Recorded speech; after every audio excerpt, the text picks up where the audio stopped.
Welcome to Intellectually Foolish, your otherwise done. This is where intellectual meets foolishness, and it's allergy season, and my shit is fucking me up. And I'm in here with my good brother.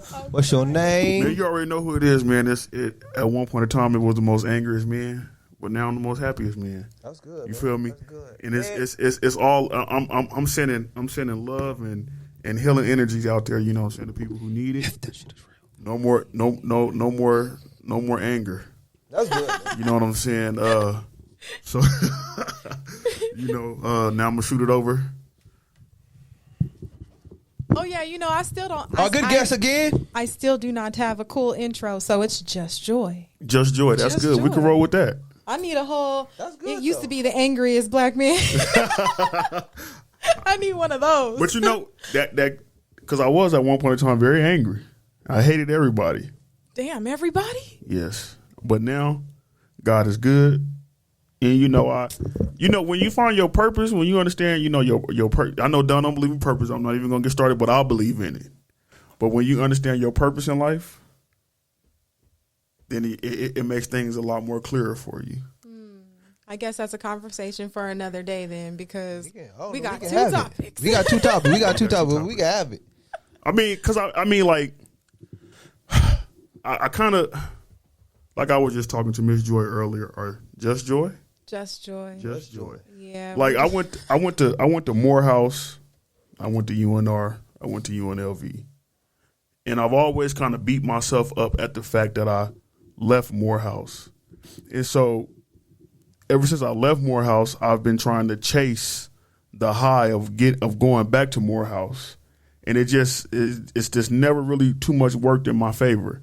I applied again. I got accepted, obviously, because I'm me. You feel me? But the funds and stuff wasn't right, and just everything. And now that I have kind of let some of that weight go, and I don't too much hate Vegas like how I once did some months back. I'm like, you know what? I can go to UNLV and still get the same quality education because it's not about the school. It's about the person that's attending the fucking school. Facts. You know what I'm saying? So some of the smartest people I know went to UNLV. You know what I'm saying? CSN, UNR, and they have done extremely well for themselves. So it's not the school. It's the person that's attending it. So if you soak up all the game that you need to learn and you use that for future endeavors, I guess, then you'll be fine. So I think I was just One second. You're going to need to start turning the camera on you when you get to talking. Oh, okay. Hold on. So they can not just see us just sitting here looking. We good? Okay. So, that was one of the things. So I'm good. I think I got rid of let my Morehouse bug go. Shout out to the house. I love Morehouse. Shout always. out to the house. What's the sound for the house? Like this. Oh, okay. You feel me? You know what I'm saying? So shout out Morehouse, man. Morehouse. You know what I'm saying? I love Morehouse College, man. It taught. I learned a lot of things there. It was one of the biggest regrets in my life, leaving. But I just had to let go and let God. You feel me? Now I have a roadmap on what I need to do to better my life, and to continue to grow as a person. You feel me? So yeah, shout out UNLV too. I'll be there fall. So shout out UNLV, and then Shout out UNLV. I'm gonna be at Masterpiece. That's coming up. Yeah, find a place. I'll just say find a place. Find a place. Find a place. Find a place. All right. Place. Anyway, It's whatever suits you. Yeah, whatever suits you. You just look around. So anyway, Joy, do you believe in purpose? I think to a certain extent. I think that you are the master of your destiny, though. At the end of the day, that means that kills purpose. I mean, I think the philosophical side of me believes in both for different people in different minds. Because for some people, you have to tell them that they have purpose for them to get their ass up and do some shit. Other people are self-motivated, so they don't need purpose. All they have is, I want to do this. So all they need is will and determination. True. So we had a conversation in the shop one time where turn my mic up, cause my shit just be low a little bit. Turn me up a little bit. Mine's one. It's you should see it on here. Yeah. Go ahead, speak up. So yeah, there we go. We had a conversation in the shop, and we was just talking about, some people have their life purpose. You gonna just keep playing with that? I mean, it happened all during the last 1 Oh, okay.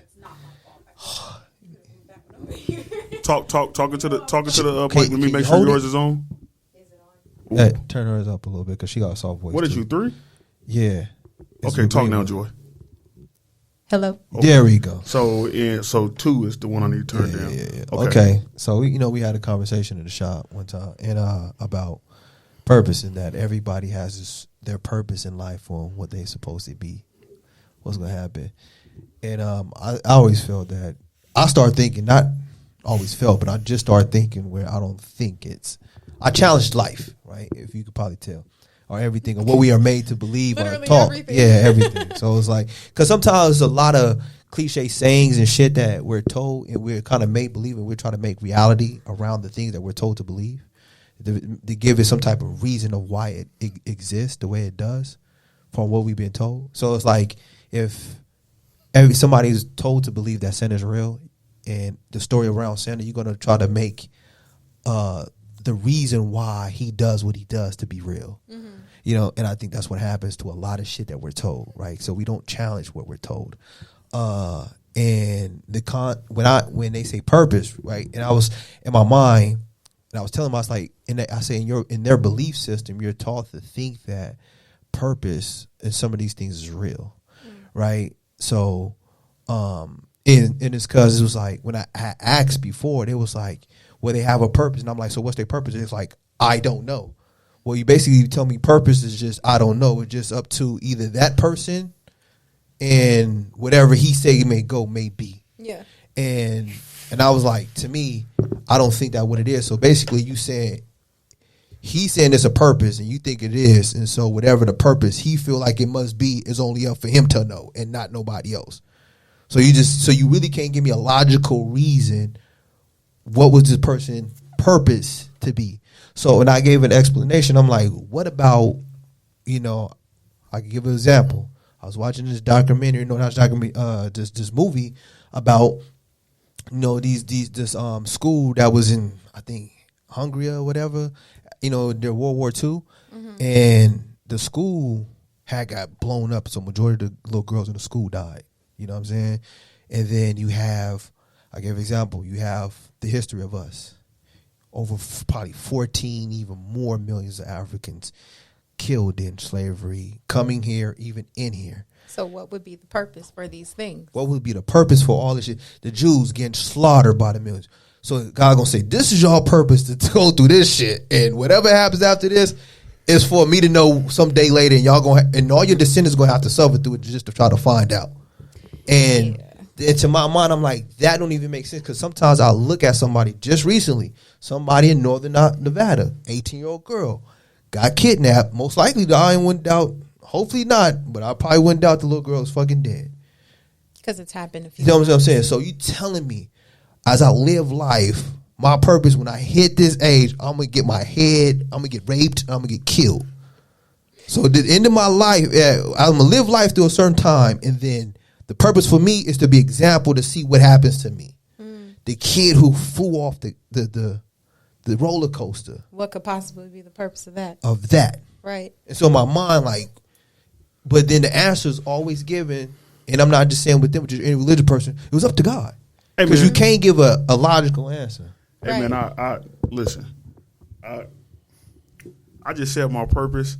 No, I'm not saying yours. I'm not saying yours. I know, but that's what started. It wasn't meant for no long soliloquy, bro. But we said that before. I understand. But we got on camera. I understand you don't too much agree with certain things. That's fine. But I'm just saying it's like we talked about earlier. It's like it's a lot of things. It's a lot of things we're told to believe that is actually not correct. Facts. So it's like when you was talking about monogamy, a lot of people believe that, and they'll find a logical reason why it exists, and you, by proof, it show you that it don't exist. Right.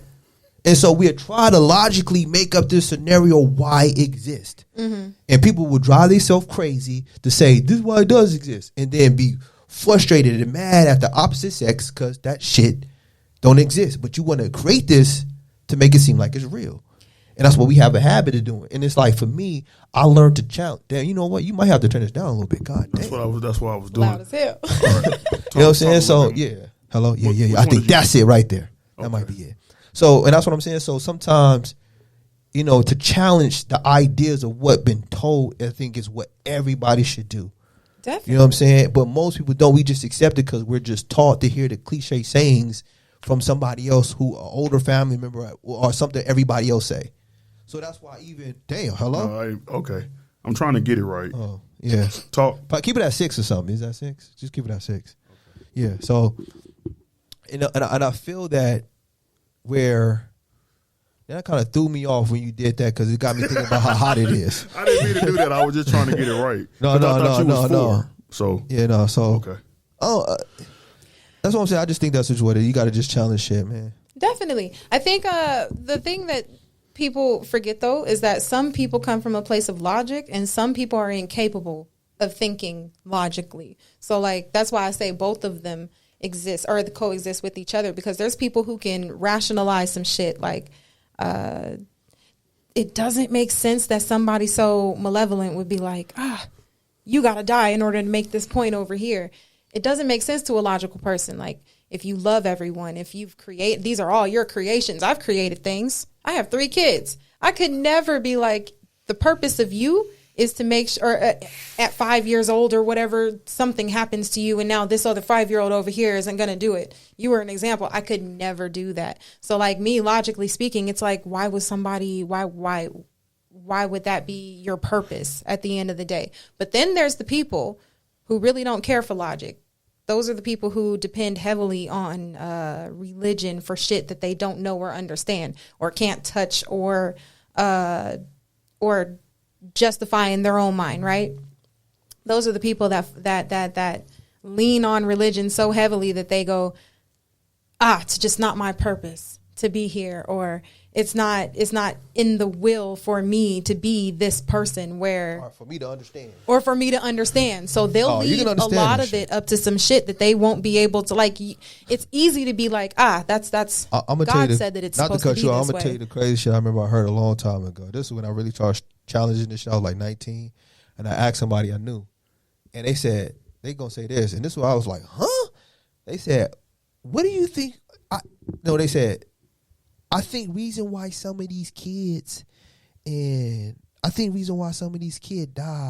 and I feel like because God did it because they was probably going to grow up being rapists and killers. And I said, huh? I said, what about the rapists and killers that's already all around? What the fuck? Right, like how come they wouldn't die? Like, I was like, where's the logic in that? Where did you get that from? But it's like, but I'm saying it's like, because I think you don't want to fall. Even we had a conversation in the shop again before. Somebody said, I don't think that people are born gay is because if they were, God made a mistake. And I said, well, he must have. Because this is a lot of mistakes. Yeah. And I'm thinking what about people with Down syndrome, people with disabilities? I'm like, bro, a lot of shit happens. So there are genetic abnormalities. I'm just like, it's science at the end of the day, but a lot of people don't want to. But do you think that people are actually born gay? I mean, I'm for one, I'm the least homophobic person. I don't really care whether a person is gay or not. But I don't think that they're born that way. You know what I'm saying? It's almost like, you don't choose it. I don't think they choose like, hey man, you know what? I want to suck some dick. I think it just kind of just like it evolves over time, just like, you know, life certain situations, whatever that they might have went through in their life, whether they were molested or whatever the case. You know what I'm saying? So. It could be one, or it could be that too. Yeah, or it could just be something that they you know they knew as a child, like, you know what I'm saying? Like I've always known. You know what I'm saying? I don't think they might have, because you almost got to kind of like, you almost got to kind of like associate it with the way that you think now. The way that you think now, did you think as a child, or did you think when you were a certain age? No, you wasn't born the way that you think now. You know what I'm saying? So it's almost kind of like little. I was dry humping though. I'm just saying the way that you think now is not the way. You can't say, "Oh, I was born this way." I was born the way I think now. I was born this way. It was just something that evolved. It was something that you learned over time. And so I think that's kind of like just the same thing. I don't think a person is born gay. You know what I'm saying? I just think it's just something that they like, like I said, maybe life situations. I don't know. But I think it's definitely one of those things that develops too. But then again, it's not for me to say whether people were born that way or Exactly. not. You know, because what I do know is I was born black. You know what I mean? Like that, I can't control. Some of them will argue and say that though. Some will, and you know that's not for me to tell them they're wrong because I don't know. This what at I'm the end gonna of the say. day. I feel like, and this is just my opinion. I could be wrong. I have no proof behind it. I just feel like what happened is, I think it's almost a chemical imbalance what happened in the fetus, bro. And I feel like some of the food that the women probably ate and gave to the child kind of mess up the hormones in the child. Hold on. How come it can't just be like this chromosome and this chromosome says that you got blue eyes? This chromosome right here says that you're going to like boys. Like, how come it just can't be that? How come it just can't be as simple as nature? Or, I mean, it could possibly be nurture. Like, it's the experiences that you've So, I mean, okay, so I remember they did like a study that showed certain food that will change up the hormones of certain birds, or I think it was the hormones or the chromosomes of a certain birds that made them the next generation start mating with the same sex that these birds they never did that. Shut your mouth. Really? Yeah. I would like to see that study. But at the same time, a brain in a bird is not going to be the same in a human. So like exactly. So why would you think a bird would want to mate with the same sex? They're not like us. I don't know. Why do you think ducks are monogamous and people aren't? People are. People are not. That is a lie. Ducks are not monogamous. Not ducks. No. You try to say There's penguins. Penguins are not monogamous. Penguins are not monogamous. Okay, hold on. Let me tell you this. Make sure. Hold on. Hold on. Before you look it up, I'm gonna tell you this right now, and you can look it up right after. They only mate with the same person. They only be with them with that same the same penguin just for the mating season. Just that mating season. Next mating season. Hey, girl, how you doing? Hey, I see you next to me. You know what I'm saying? That tail's real nice this time. You know, that's what happens. They just mate with the same bird for that mating season. They stick with them. Not for the next 2-3 years or none of that. See? So they're not monogamous. We gonna see. Hold on. Look it up. Because I know there's one animal that stays with their mate for life. I just can't remember which. You probably want to think about the what is it, the horsefish or whatever? Is it a fish? Yeah, you're probably thinking about the seahorse. Seahorse. I said horsefish. Seahorse. What does it say? It's. I wasn't thinking of any of these. It says a wolf, beaver, gibbon, prairie vole, California deer moose, Eurasian beaver, otters. Otters. I think I might have been thinking about otters. We gonna figure it out. I'll figure it out, and then I'll bring it back the next time because I can't remember which one it is. They say it's probably most likely be the seahorse. Probably the seahorse. All right, so look, we got to start with the trending topic of the day. Trending topic all over the world. The slap that was heard in Mars. Turtle doves and swans. Turtle doves and swans. No, I wasn't tripping. Okay, there we go. I'm sorry. No, you're fine. So the slap that was heard all over the world. You know what I'm saying? Hey, man. West Philadelphia, born and raised. People forget sometimes. I spend most of my days. I mean, let's rap about it, man. Let's talk about it. Let's go around the room, starting with Joy. What's your opinion on it, and it end with me? So we'll start right there. I come from a few different places on this topic. Like as a wife, if my husband doesn't defend me, just like I would fiercely defend him, then something is wrong. However, I am a very different kind of wife because I'm looking at the grand scheme of things. No, you ain't about to get up and go slap that man. No, that's not what you gonna do. You gonna see that man after the situation. Like you run in the same circles. He gonna see you eventually. You're not about to embarrass yourself or me by going up there and smacking that man for the joke that he just made. Was it ill? Yeah, but you're not gonna mess with the money at the end of the day. Mm-hmm. But we don't know what was said between Chris Rock and, Will before to make that man get up the way that he did. And he was proud of himself when he walked back. I feel like there has to be more backstory. You have to look like, saying you ain't bothered too much. Maybe, but I mean, nobody just gets that shook by somebody by one joke. It had to be something prior to that. A joke that wasn't even that funny. And it wasn't even that funny. Like, it's I really don't think he's funny at all. But I feel like a lot more has to happen for you to get up as a man and smack the shit out of somebody. Like, I give y'all a lot of shit, but the logic had to have been, it had to be gone in that moment. Like, he didn't give a shit. He had to have warned that man before. You know what I mean? So a lot of people, they're looking at it as an act of chivalry. And then a lot of people are like, yeah, but you're fucking with your money. And you can literally argue it from both sides. Right. Okay. It's not on my time. So, done. Please try to keep it around joy time, please, and not talk for like 30 minutes. Okay. Damn. You got it. First and foremost, I like to say that what happened to people taking a joke? Right? What comedian hasn't sit there and talk shit? That's just what comedians do. Some comedians always just said something, even though it was fucked up. You know, you got to mind you, if somebody went to Def Comedy Jam back in the day, ain't that's what they did? They made a lot of fucked up jokes. They said a lot of fucked up shit. Funny. And they ain't give a fuck. And the crowd, hey, you got to just take it. It's comedy. It's a joke. Mm-hmm.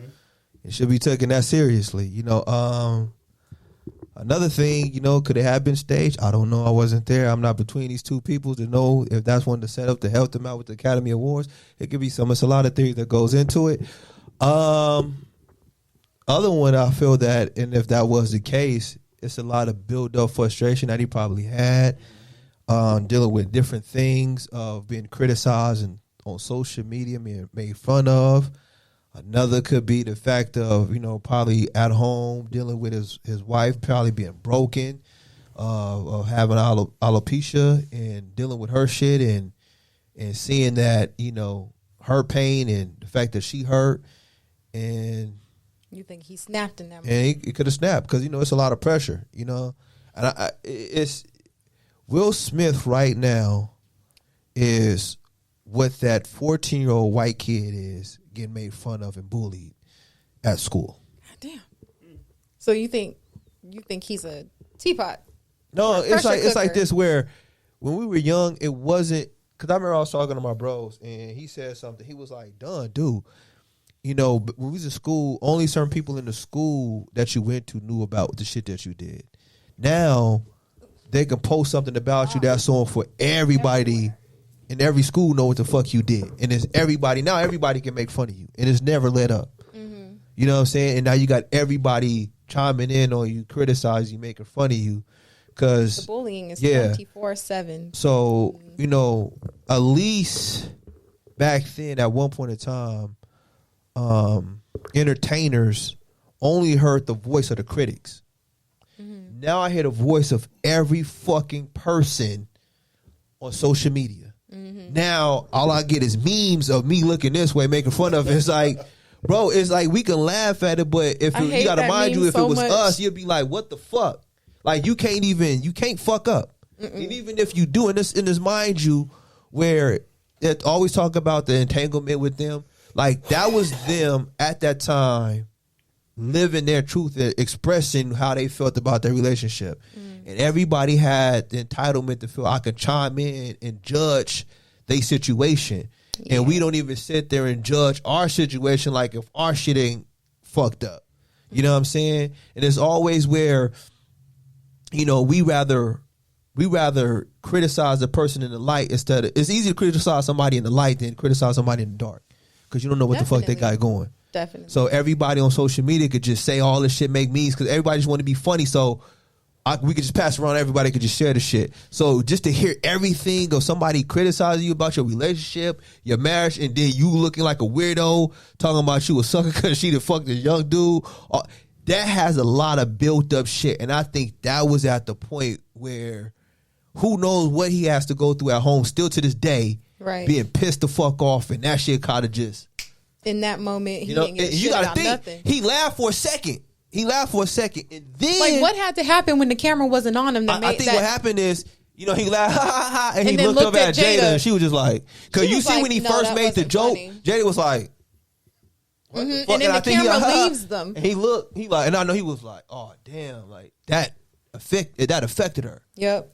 And then I don't even think he laughed at the joke. I think he was still laughing at the previous thing that he said. I think he laughed at the joke for a second. You think so? I think he laughed at the joke for a second. To, I think when you're in the crowd and everybody laughing, you just automatically just laugh. I don't know, man, because when he said it, the whole crowd went quiet. They were like, whoa, hold on. Like, something had to have happened before probably that. Right. You're probably right. Right? Because, like, the crowd even knew that was ill-timed. And he was still laughing at the time that the whole crowd was going, whoa. So I think it took a second for him to catch it. It's like, damn, I know it's fucked up, but it's not like she got AIDS or some shit. Definitely not. But more people suffer from, you know this, more people suffer from alopecia, and it is a real-life thing with women. Our crowns are everything. She loved Tupac. He had alopecia. She didn't give a fuck. What the fuck? Oh my God! But you're a man. He's a man. Y'all can be bald, and it's more. It's we wear fibers. I know, but it's more acceptable for y'all to be bald because it's male pattern baldness is common for y'all. It's common. It's been a long time. If y'all want to, save your hairline or whatever, you can do fibers. You can do toupees and shit. People laugh at toupees though. People laugh at toupees. But when it comes to women, have short hair for? I know, but that's because she's had alopecia. No. I'm saying even before when she was in Hollywood, early in her years, she always had short hair. Mm-hmm. She always had short hair. And then every time you saw her in movies, you see her in some fucked up ass wig. It's not always her hair, but her hair has always been short. Yeah. And I'm making a very big assumption that that's why. Because when you have alopecia, it's not, some people deal with traction alopecia, and then some people actually have that shit. Like, it's genetic. If she's been dealing with it genetically her whole life, then she's always struggled with it. So when somebody comes up and they're making fun of that shit as a woman, our hair is everything, and y'all make it that way. Because if we're bald headed, the jokes don't stop from y'all. But if we have long flowing hair and shit, like, that's what's acceptable to dudes these days. Like, something has to be done with your hair. It's fucking annoying. All the milk duds and shit that they was talking about motherfuckers with bald head, I think it always been made fun of for anybody. I don't know, man. Yeah. Think about it. You got a bald man and a bald woman standing side by side. Who's getting made fun of in that moment? Boxes of milk duds. That's what they gonna say. You got two bald-headed people. One's a woman and one's a man. Who's gonna be accepted quicker by society? The bald man. Okay, because it's so uncommon for women to go bald. That's why when women do the big chop shave they shit and they walk around with nothing on their head, it's so like, whoa, you were so brave. When Tiffany Haddish did it, I was like, what the fuck? Yeah, it's brave when we do it. When y'all do it, it's natural. So I guess when they did, I wasn't even just like, I don't find it to be like a problem. I guess to me, you're one of those people. Now. You're like 5% of the population. Now the other 95 is about to be like, ugh, like why are you doing that? All right, let's keep going around. Go ahead, E. I'm sorry. Go for it. Thank you. All right, now. All right, so I'm going to start off with this, that I think Chris Rock is hilarious. So, Joy, I'm going to have to disagree with you on that. That's all right. But, no. I felt like the joke was, I kind of piggyback off of Dunn, like, what? Because he made a G.I. Jane reference. And the shit just wasn't funny. Mm-hmm. So I'm just thinking to where, like, I get it if he got some built up shit, but like, what is it about that joke that just made him so mad to where he was just like, I'm gonna get up and I'm finna slap the shit out of this man the way he did? Because it took me a minute to catch on because I'm like, what the fuck? Did he just say that? Like, this ain't Chris Rock. The old Chris Rock probably would have said something uber disrespectful. That wasn't even that funny. And then to go on what Dunn was talking about as far as like him having like pent up, I guess, anger or embarrassment from like the red table talks. I feel like they know the industry that they're in. They do, right? And they know the advancement of technology now in 2022, right? Do. So, and then Red Table Talk was like a Facebook exclusive. It wasn't like something that they just did in the privacy of their home with no cameras, no nothing. Mm-hmm. So they invited us into their world. Mm-hmm. I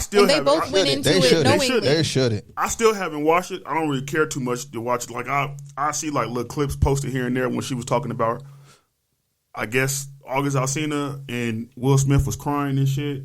And as a man, you kind of have to like sympathize with them, you know what I'm saying? Because it's like, that shit is hurtful, you know. But it's like if you know your wife got this real table talk with her mom, and Willow, it's like you inviting people into your sanctuary. Whereas we shouldn't even know that type of shit.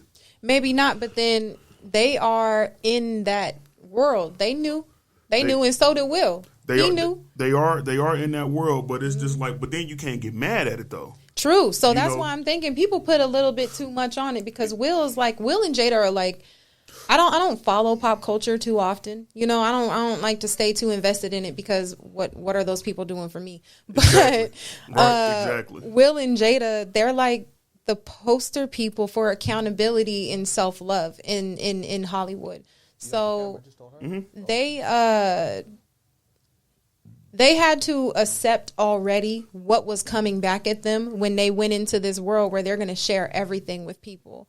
And they did it for the people who are also accountability people, the people who want to hear how other people are living, people who are interested in not feeling so weird, you know, not feeling like too many weirdos. But do you think the people that's actually tuning into this shit are accountable people? Like, I don't like, if you got 2 hours.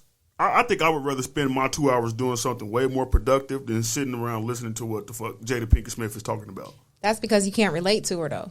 You know, some people who feel that love is love and they should be able to move freely however they want to, blah, blah, blah. Those people greatly outnumber the people who believe in other things. Does that make sense? That didn't make sense. I was confused. There are more people who think like Jada and Will than y'all will ever know or understand, because those people are the people who are anti what everyone else is doing as far as relationships and transparency goes. You know what I think, and I was just paying attention to this, even that, because I didn't watch the award show, but I wanted to watch the after party on E, because I wanted to hear them talk about the slap. That's the only thing I cared about. But I think we as people have just became so fixated on these people, and it's almost to like, it's just because even just watching them, the host, or not the host, but they had like 3 ladies, and they had like a trans woman up there, and they were like talking about, oh, the outfits and this and that, oh, and look at them, they walk into the car, and it's just like, but why do you care? Like, why do we even have an award show for these people? You understand? Like, right. It's America's weird, sick culture of just like wanting to know what these people are doing at all times. You know, people overseas are obsessed with royals. These are our royals on this continent. You know, celebrities are that for us. But see, that's the difference, right? Because the royals over there in other countries, they have some type of political power. So they will do something for you. Exactly. Right? Versus these people, I mean, they're rich, they're in movies, but they don't really have, they don't control anything that can change our lives, right? So the people that we should be obsessed with, we're not obsessed with them. Exactly. We should be. I feel like everybody should know who their United States senator is that represents their state, who their state senator is, you know, who the governor is. All their local government, because local government touches you before federal exactly, does. Exactly. We don't know none of it. Well, I love politics, so I know a good majority of them. The average person doesn't. You know, but we don't know them, and we don't even care to know them. You ask the average motherfucker who Ted Cruz is. I feel like just me being a political buff, I feel like everybody should know who Ted Cruz is. But if you just ask 5 motherfuckers who Ted Cruz is, they not gonna know who the fuck you talking about. If you ask them who Kim Kardashian is, or everybody knows. Everybody knows who the fuck this bitch is. Or even worse, you ask them what let's say Sweetie was wearing last night at the Grammys, or what was it? Oscars? What was it? Golden Globes? What was it? I don't even know what award show. That's why I didn't even correct Dunn when he said Academy, because I don't know which one it is. Whatever award show was on. But if you ask them what that girl was wearing, they'll know it. Exactly. They'll know. And I got you, fam. I got you. But it's like we I don't know, man. Like, we have a weird obsession. Like, you know what I've been finding myself watching lately? Just because it's funny and I miss it. Is Making the Band. When P Diddy had the band, when he had, you know, and when we were younger watching that show, we used to be like, damn, this shit kind of tight. But the older you get, And the more you, because me and Don, we was talking about character on the past couple episodes, and it's like the older you get, and the more you start to like really look at people's character and stuff like that, you start to like really like looking at you looking at PD like, I never fuck with this dude. Look how he did these kids. You know what I'm saying? So it's like you could take him, you know, and I know every celebrity ain't like that. You know what I'm saying? I'm pretty sure there's some nice celebrities out there, but it's just like, why even then, why did we even care enough to watch this man put together a group only to abuse him?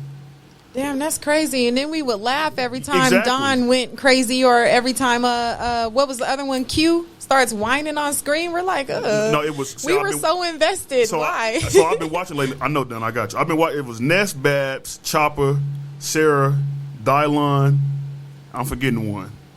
Can't remember, but Willie? Willie? No, Ness, Babs, Dylon, that's the original Chopper, ones. Sarah. It was a sixth one. What was his name? Fred. That was his name. Fred. So I just, like, when I'm watching this, like, it's almost like disgust in a way, because it's like, I'm really like, and they still got this new episodes. Like, if anything, like, this is what cancel culture should be about. We should have been canceled P. Diddy a long time ago, about just the simple fact, the simple way that he treated these individuals, And continues. exactly. So I will never understand the obsession behind people in their. I would never understand the whole thing with people in their obsession with celebrities. I would never understand it. Don, maybe you can answer it. I do. I understand that shit. You do? What do you think? They're bored? They have nothing else to do? Like, Okay, first and foremost, again, as I say, it's just part of our culture. I'm just saying that because it just became a part of our culture. But if you just look back in cinema, you know, a lot of people fell in love with characters.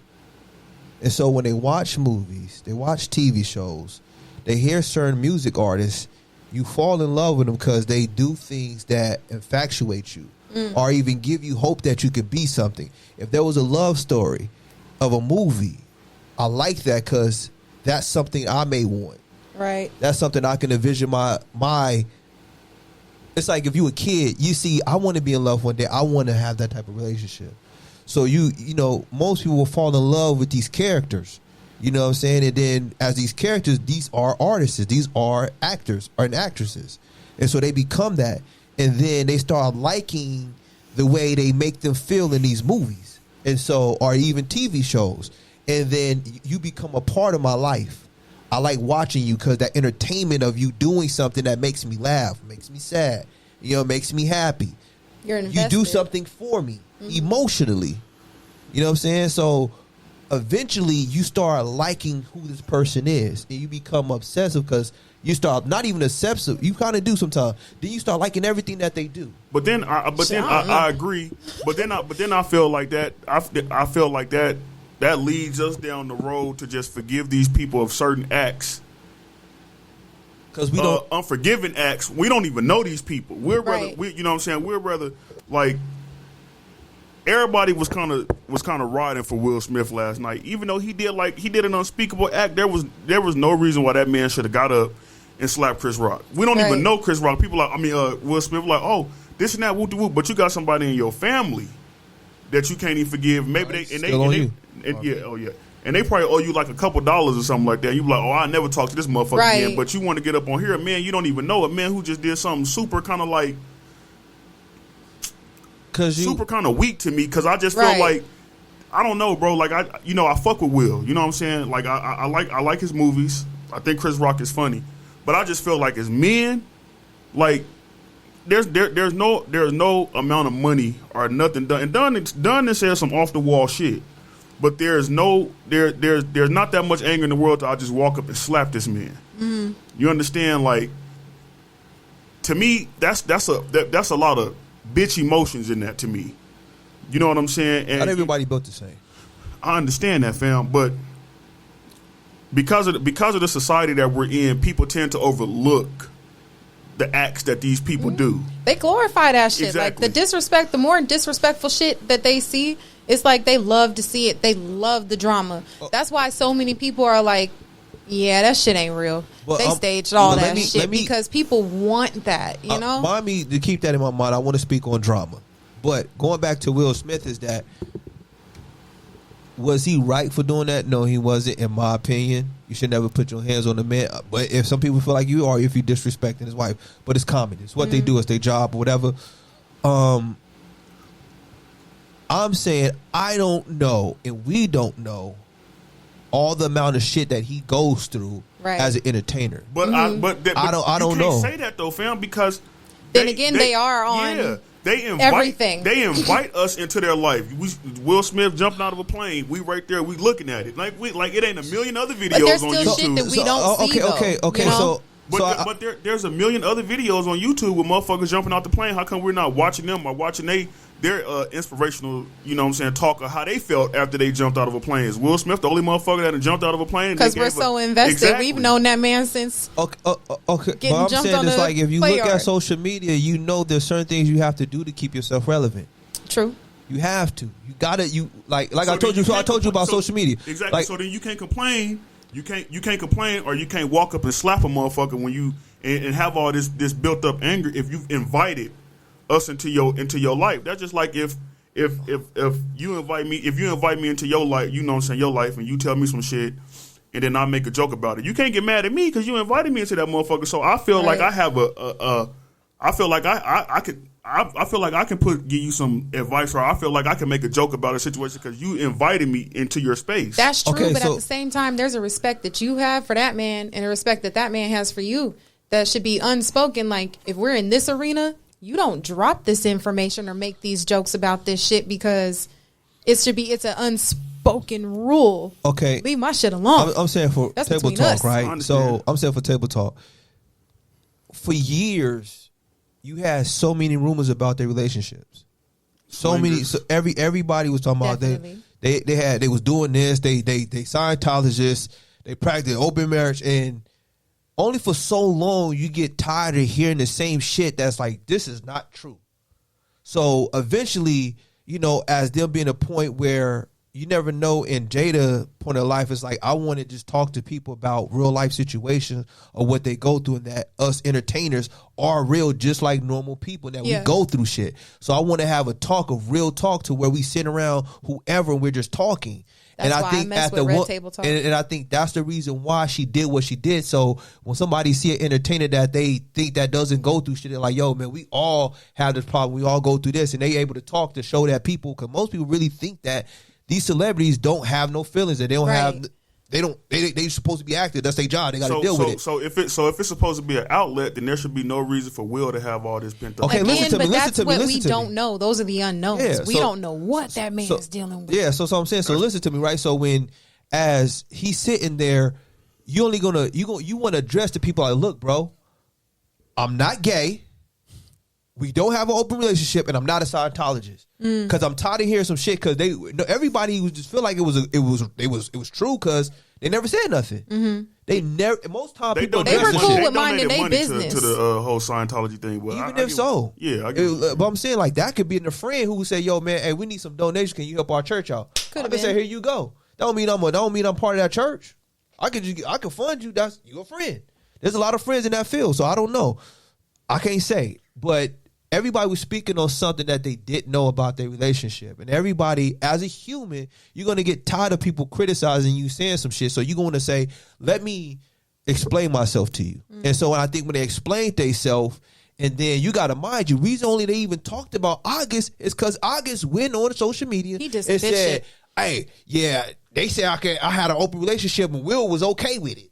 And I'm over here fucking on Jada. That's the only reason why they had that conversation about they definitely August. had to at that point. So it's like, because I can't sit there and be quiet, because they're going to be thinking like, okay, here they go on that weird shit. Told you they got an open relationship. Yeah. Now their brand is being fucked up. No, we don't. Now the dynamic of my relationship that we didn't really want to speak on, I got to speak on it now, because this person is making our relationship look like it's fucked up and crazy, and it's not. So let's get on here and explain to people, this is what happened in the midst of our relationship. Like everybody else, we went through a breakup. We almost divorced. She was messing with him. I was doing my thing. I just didn't want to divorce. on legally, but we just went our separate ways. And then after that, what happened? We just got back together, and everybody had to chime in on a relationship. And then him sitting there hearing her truth, you know, people like most motherfuckers couldn't have took it. You know what I'm saying? So, and I think it's also not the first time he's heard it. So, and I think she just said the word just to try to give it a good name. Like, yeah, we really were just having some situation in our relationship. No, entanglement was the most fucked up thing she could have possibly said. And I think everybody never heard that shit before, and so it was like, let's just make a joke out of it, and it was what it was. Motherfuckers made songs and all. Yeah, they made every types of shit. God, so have you heard that song? And I'm telling you, bro, like if you on social media, you see so many people who cannot take the criticism here. Everybody. That's why I say before, at one point in time, only entertainers heard was the critics, and they couldn't stand them. They couldn't stand them. Now you on social media, somebody DMing you, somebody in your post talking mad shit. You don't think gonna be like, yo, fuck this shit. It's so many entertainers that will reply to most motherfuckers who just said some crazy shit because you getting it through your phone, and so you got to think about what that does to a person, to the psyche. That fucks you up. That's what I'm saying. You got millions of people criticizing you. It's a difference where you just heard critics talking about your movie or something, this, that, and the third in the newspaper, because they used to get mad when the shit was just in the newspaper. Like, what the fuck? They tripping. Damn. They're calling their publicists. You can't get mad at it, bro. That's what comes with the territory, bro. That's like a gang member getting mad at a motherfucker for blowing at them or something. Shoot. Like but it come with it though. I mean, but they're old celebrities. You know, they come from that time when it was just the critics. You know, so they signed up for that. What they didn't sign up for is this out of control shit that's happening with social media. I don't give a fuck who you is. You don't like a few. No 100 to 1,000 to 1,000,000 motherfuckers talking shit about you. As a Nobody person, like that, especially your personal business, bro. Nobody can stand. I'm telling you, Dave Chappelle said that one time. He said, bro, to sit here because he was talking to the that one actor's guild, whatever, the older white dude, and he said it takes a strong motherfucker to sit here next to you. You know what I'm saying? You can't be weak in this business. No. He said, we'll drive Martin to go crazy in the hot summer talking about they trying to kill me, and you have Mariah Carey taking her show off on TRL. He was like, and me going to Africa. He said we not sick, maybe the environment's sick. Because nobody as a human being can take that much criticism from anybody, bro. I don't give a fuck. Even if you want to get famous, because I think you want to get famous because you want everybody to know who you are. You want to make money. But you don't think as much backlash and criticism that's going to come with that shit. Like, damn, you think you could take it, but I don't think nobody can fucking take that shit. That shit would drive a motherfucker crazy. A lot of singer-songwriters stay in the background for that reason. They just want the money. You can't deal with but just shit, give bro. me Fuck the money that. for my songs and blah, blah, blah. I wouldn't doubt reason why Michael Jackson probably was self-medicating, bro. Like, all the criticism. I think that's why all celebrities self-medicate. Because it's a lot of pressure. It's a lot, bro. That's why there's so many I think that's why I said we can judge from the outside, but being that motherfucking inside, I guarantee you, can nobody handle that shit, bro. I know. I'm being honest with you. I couldn't. I could not. Cause you talking about, because everybody want to keep certain things about their life private. Now, mind you, somebody found some shit out and put it out there for everybody. You know what I'm saying? And then you gotta, like I say, then you gotta try to address the shit. So I think you never know what all been going on and what he dealing with at this moment. He's 50-some years old. We don't know everything. And our brother had just had a meltdown probably and just couldn't take the shit. I'm not saying it's justifiable. Yeah, and I'm just saying that's what it is. You know, because I mean, you kind of your feelings and your emotions about it is kind of like back and forth because you kind of like, well, the brother probably going through some shit, so you know. But then again, you probably like, man, like why did you have to react that way? You know what I'm saying? Right. So everybody snap. Yeah, most those definitely. Comments under that thing were crazy. And I felt bad for Chris Rock. He's a true professional. I can say that much. He did the professional thing. He is a true professional because he was just like, I think he was just as shocked that, you know, obviously he the one that experienced the slap. But just to look on his face, like afterwards, man, it's like at the end of the day, like, yeah, he said a joke that wasn't that funny, but I feel like everybody is riding with Will Smith, but what about Chris Rock? Like that's a man. You know what I'm saying? You don't just walk up and just slap a man. You shouldn't. My brothers would never let somebody open palm slap them like that. No, but then again, it is the entertainment world. So. And I mean, I'm looking at it like, man, like this man really just walked up and slapped this man. Fuck celebrity. Right. Fuck all that shit. You know what I'm saying? Like I'm looking at it like, yo, this brother right here just walked up and really open hand slapped this brother. Like he just wasn't shit over a joke that, to me, like Joy was saying earlier, they like Will could have just pulled him aside, like, hey, my wife is dealing with alopecia. I didn't really appreciate the joke. You know what I'm saying? Like something. You know what I'm saying? Like, bro, not to go to that level and slap that brother, because at the end of the day, man, Chris Rock is still a man. Yeah. So I think we in sensitive times, though. We are. We are in sensitive times. And maybe I'm being too sensitive the way I'm looking at it, but I'm just looking at the fact that, like, I could just only imagine how I would feel if I'm Chris Rock. You know what I'm saying? Like if it's real, which I do believe it's real. I think a part of like my pride to kind of fucked off in a way, because I'd be like, I really just let this nigga walk up and slap the shit out of me, and I just had to take it and continue to be professional. Because if it was anywhere else, we would have been moving furniture. I don't know, man. His ass by his collar. Huh? I would have grabbed his ass by his collar. Yeah, we would have been scrapping up there. As soon as he tried to act like he could walk off stage, I'm like, bring your motherfucking ass here. And then this is like, I don't know, man. No, like, I got that. Bitch. I was looking at it last night, and I could be real, like, I ain't gonna say, I guess, negative toward things I haven't seen. But the other thing that kind of stood out the most to me about that whole award show was when they got to talk about like the best picture, and they were talking about this movie called Coda.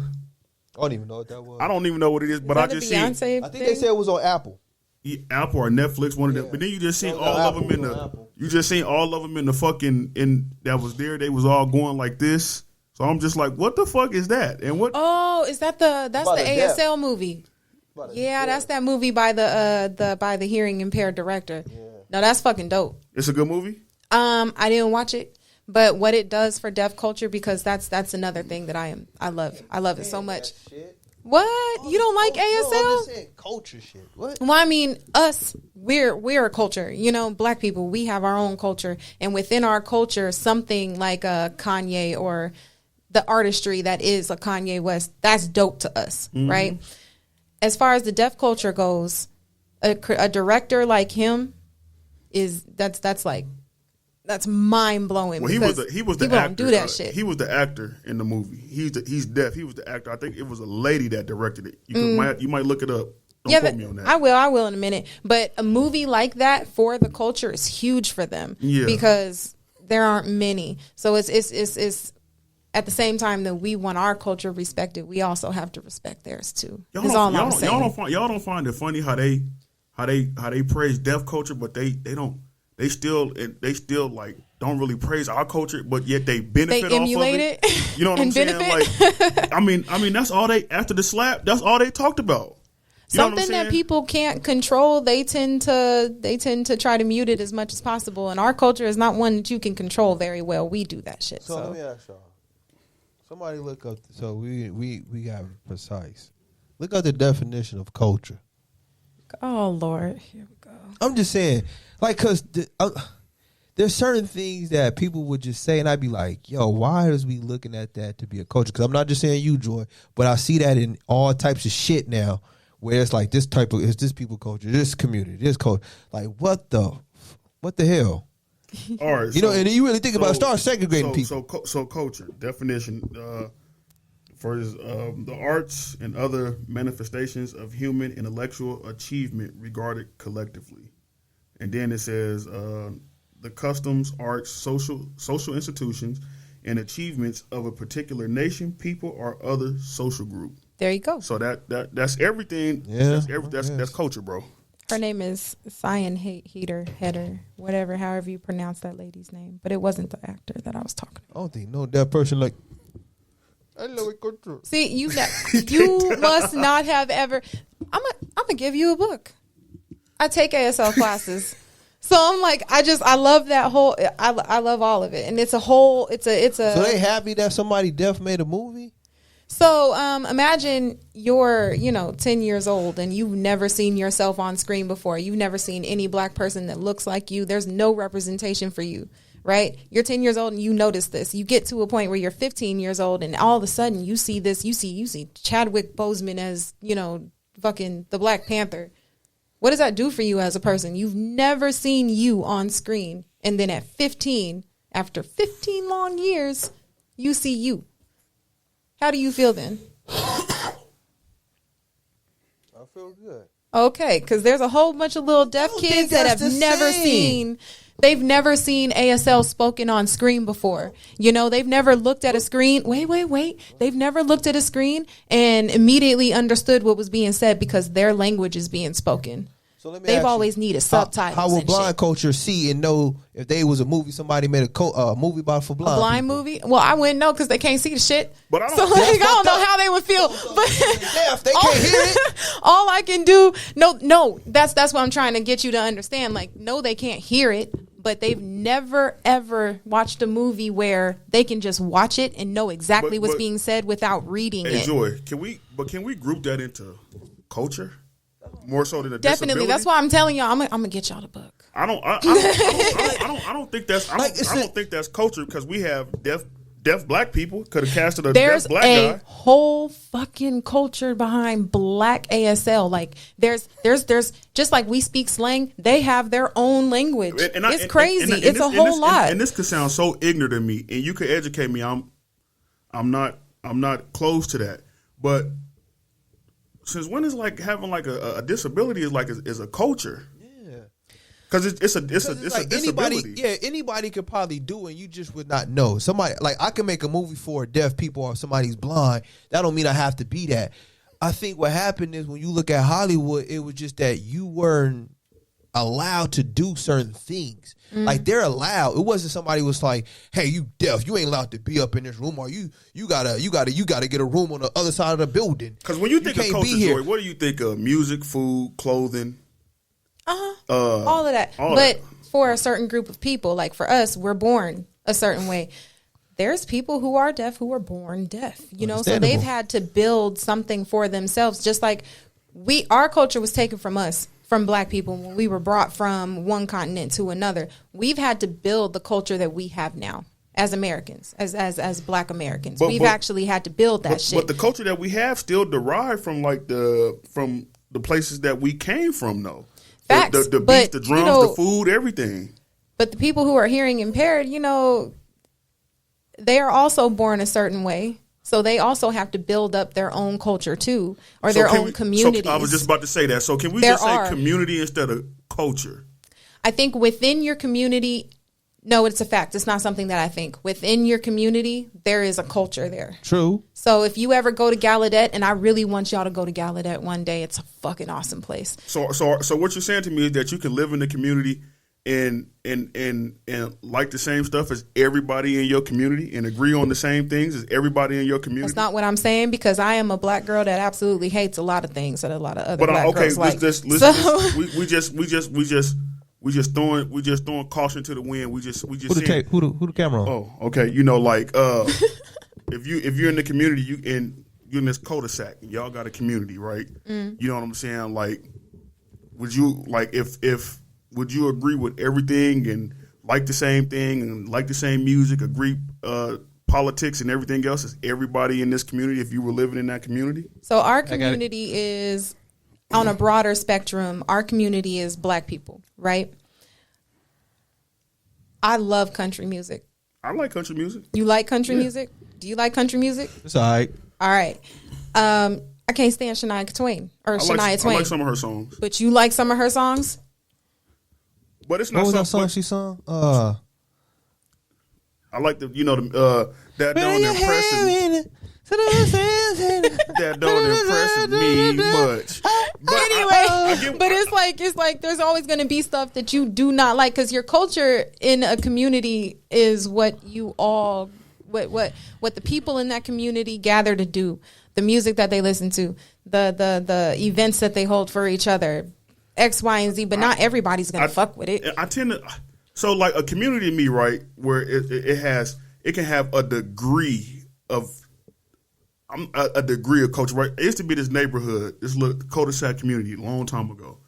And every Christmas, they will all the houses on this little street would get together and they would put up these dope ass Christmas lights. People used to drive through there and stuff like that, you know. But then on certain holidays, like, you know, for like Halloween, some people would hook their shit up, others wouldn't.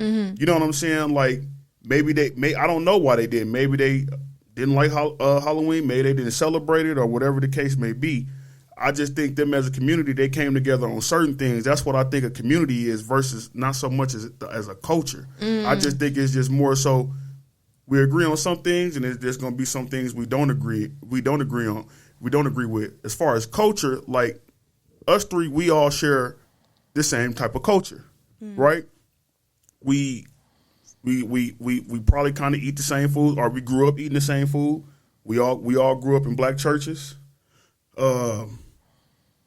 We've learned. I don't think none of us in here has ever cussed our parents out because we already knew the ramifications of that.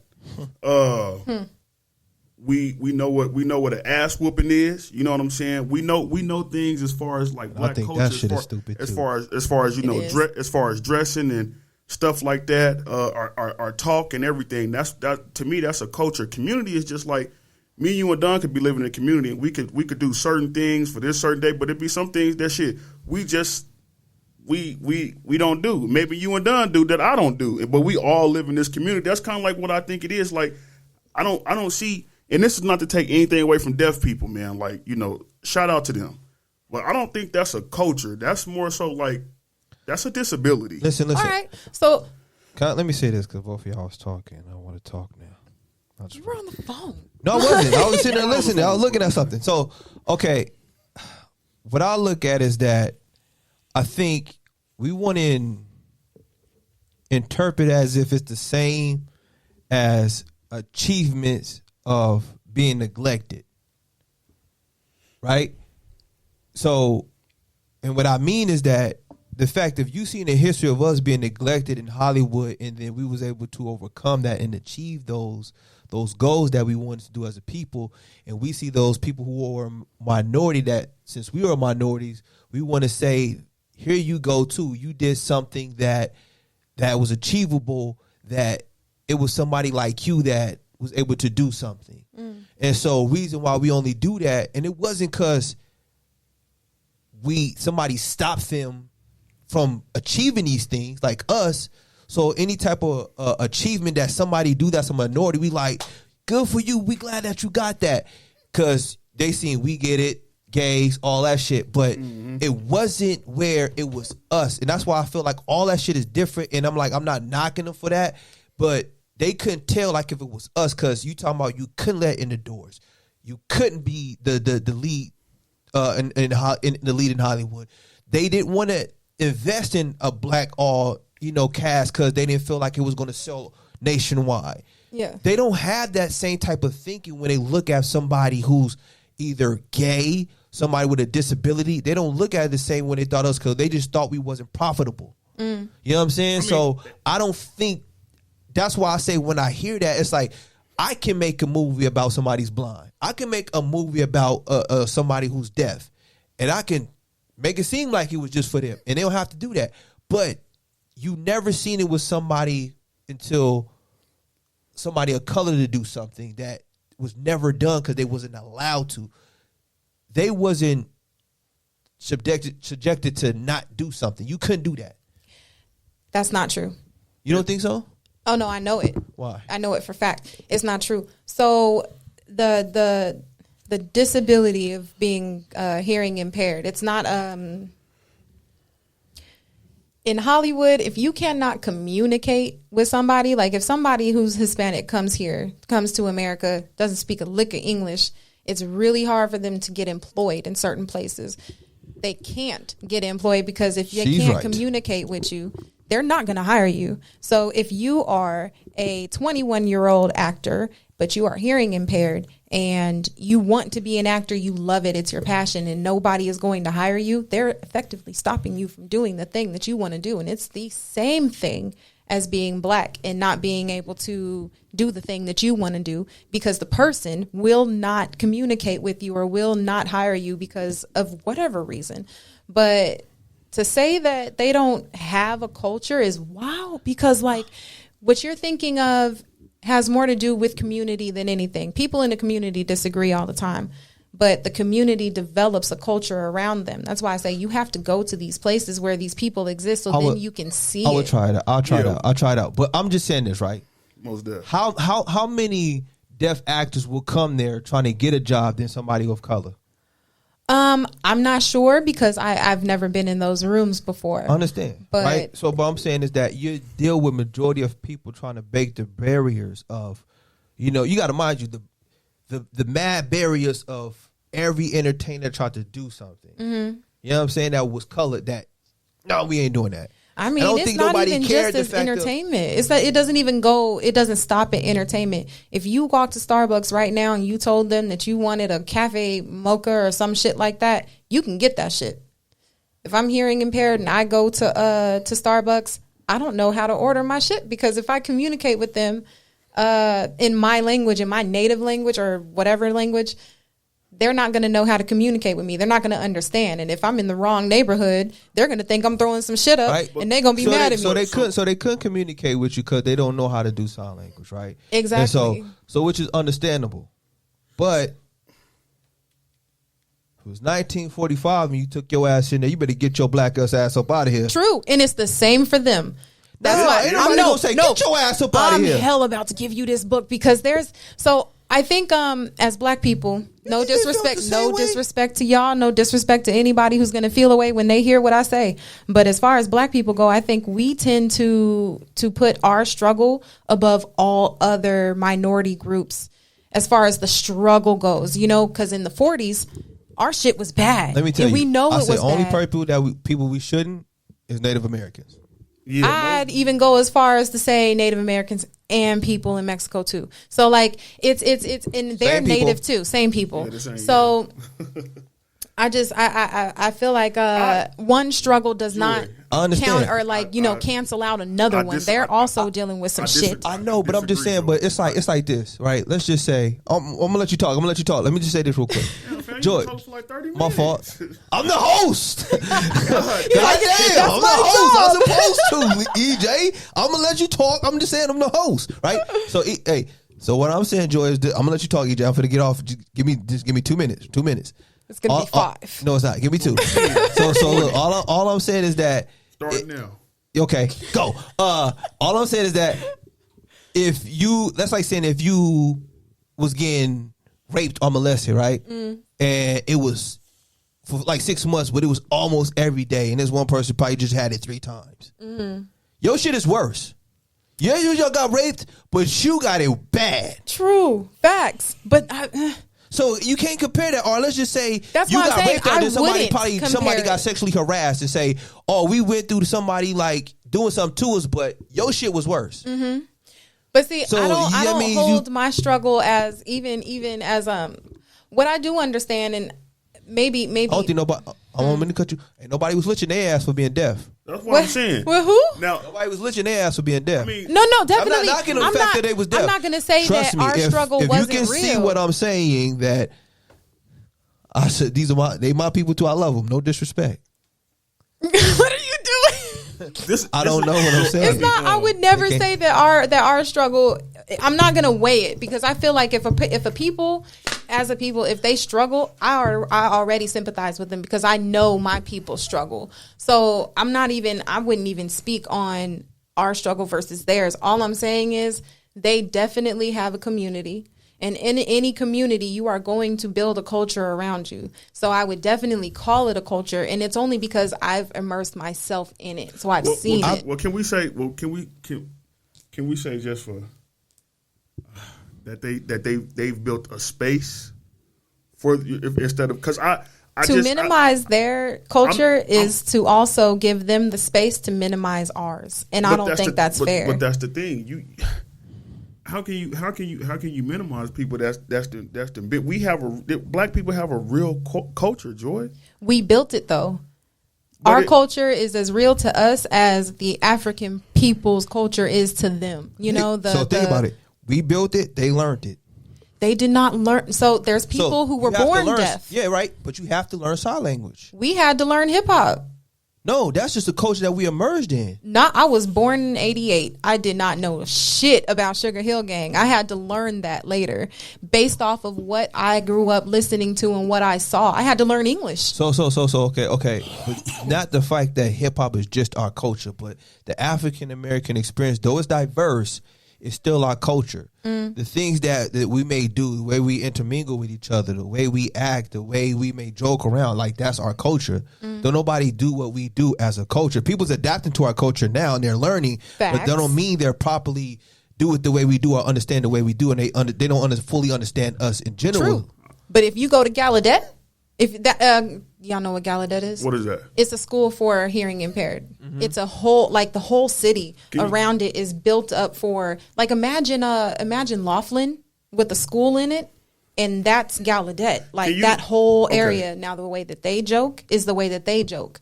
The way that they see entertainment is the way that they see entertainment. And if you guys were to go there and you knew nothing of it, you'd be lost. You'd be drowning in what is their culture. Does that make sense? Deja vu like a motherfucker. I done had this before. I mean, okay. So as soon as you said that shit hit me. I get what you're saying. That you I ain't had those in a minute. You made perfect sense with that one. I get I get it. But I'm not knocking the fact they all got culture. I'm not knocking that.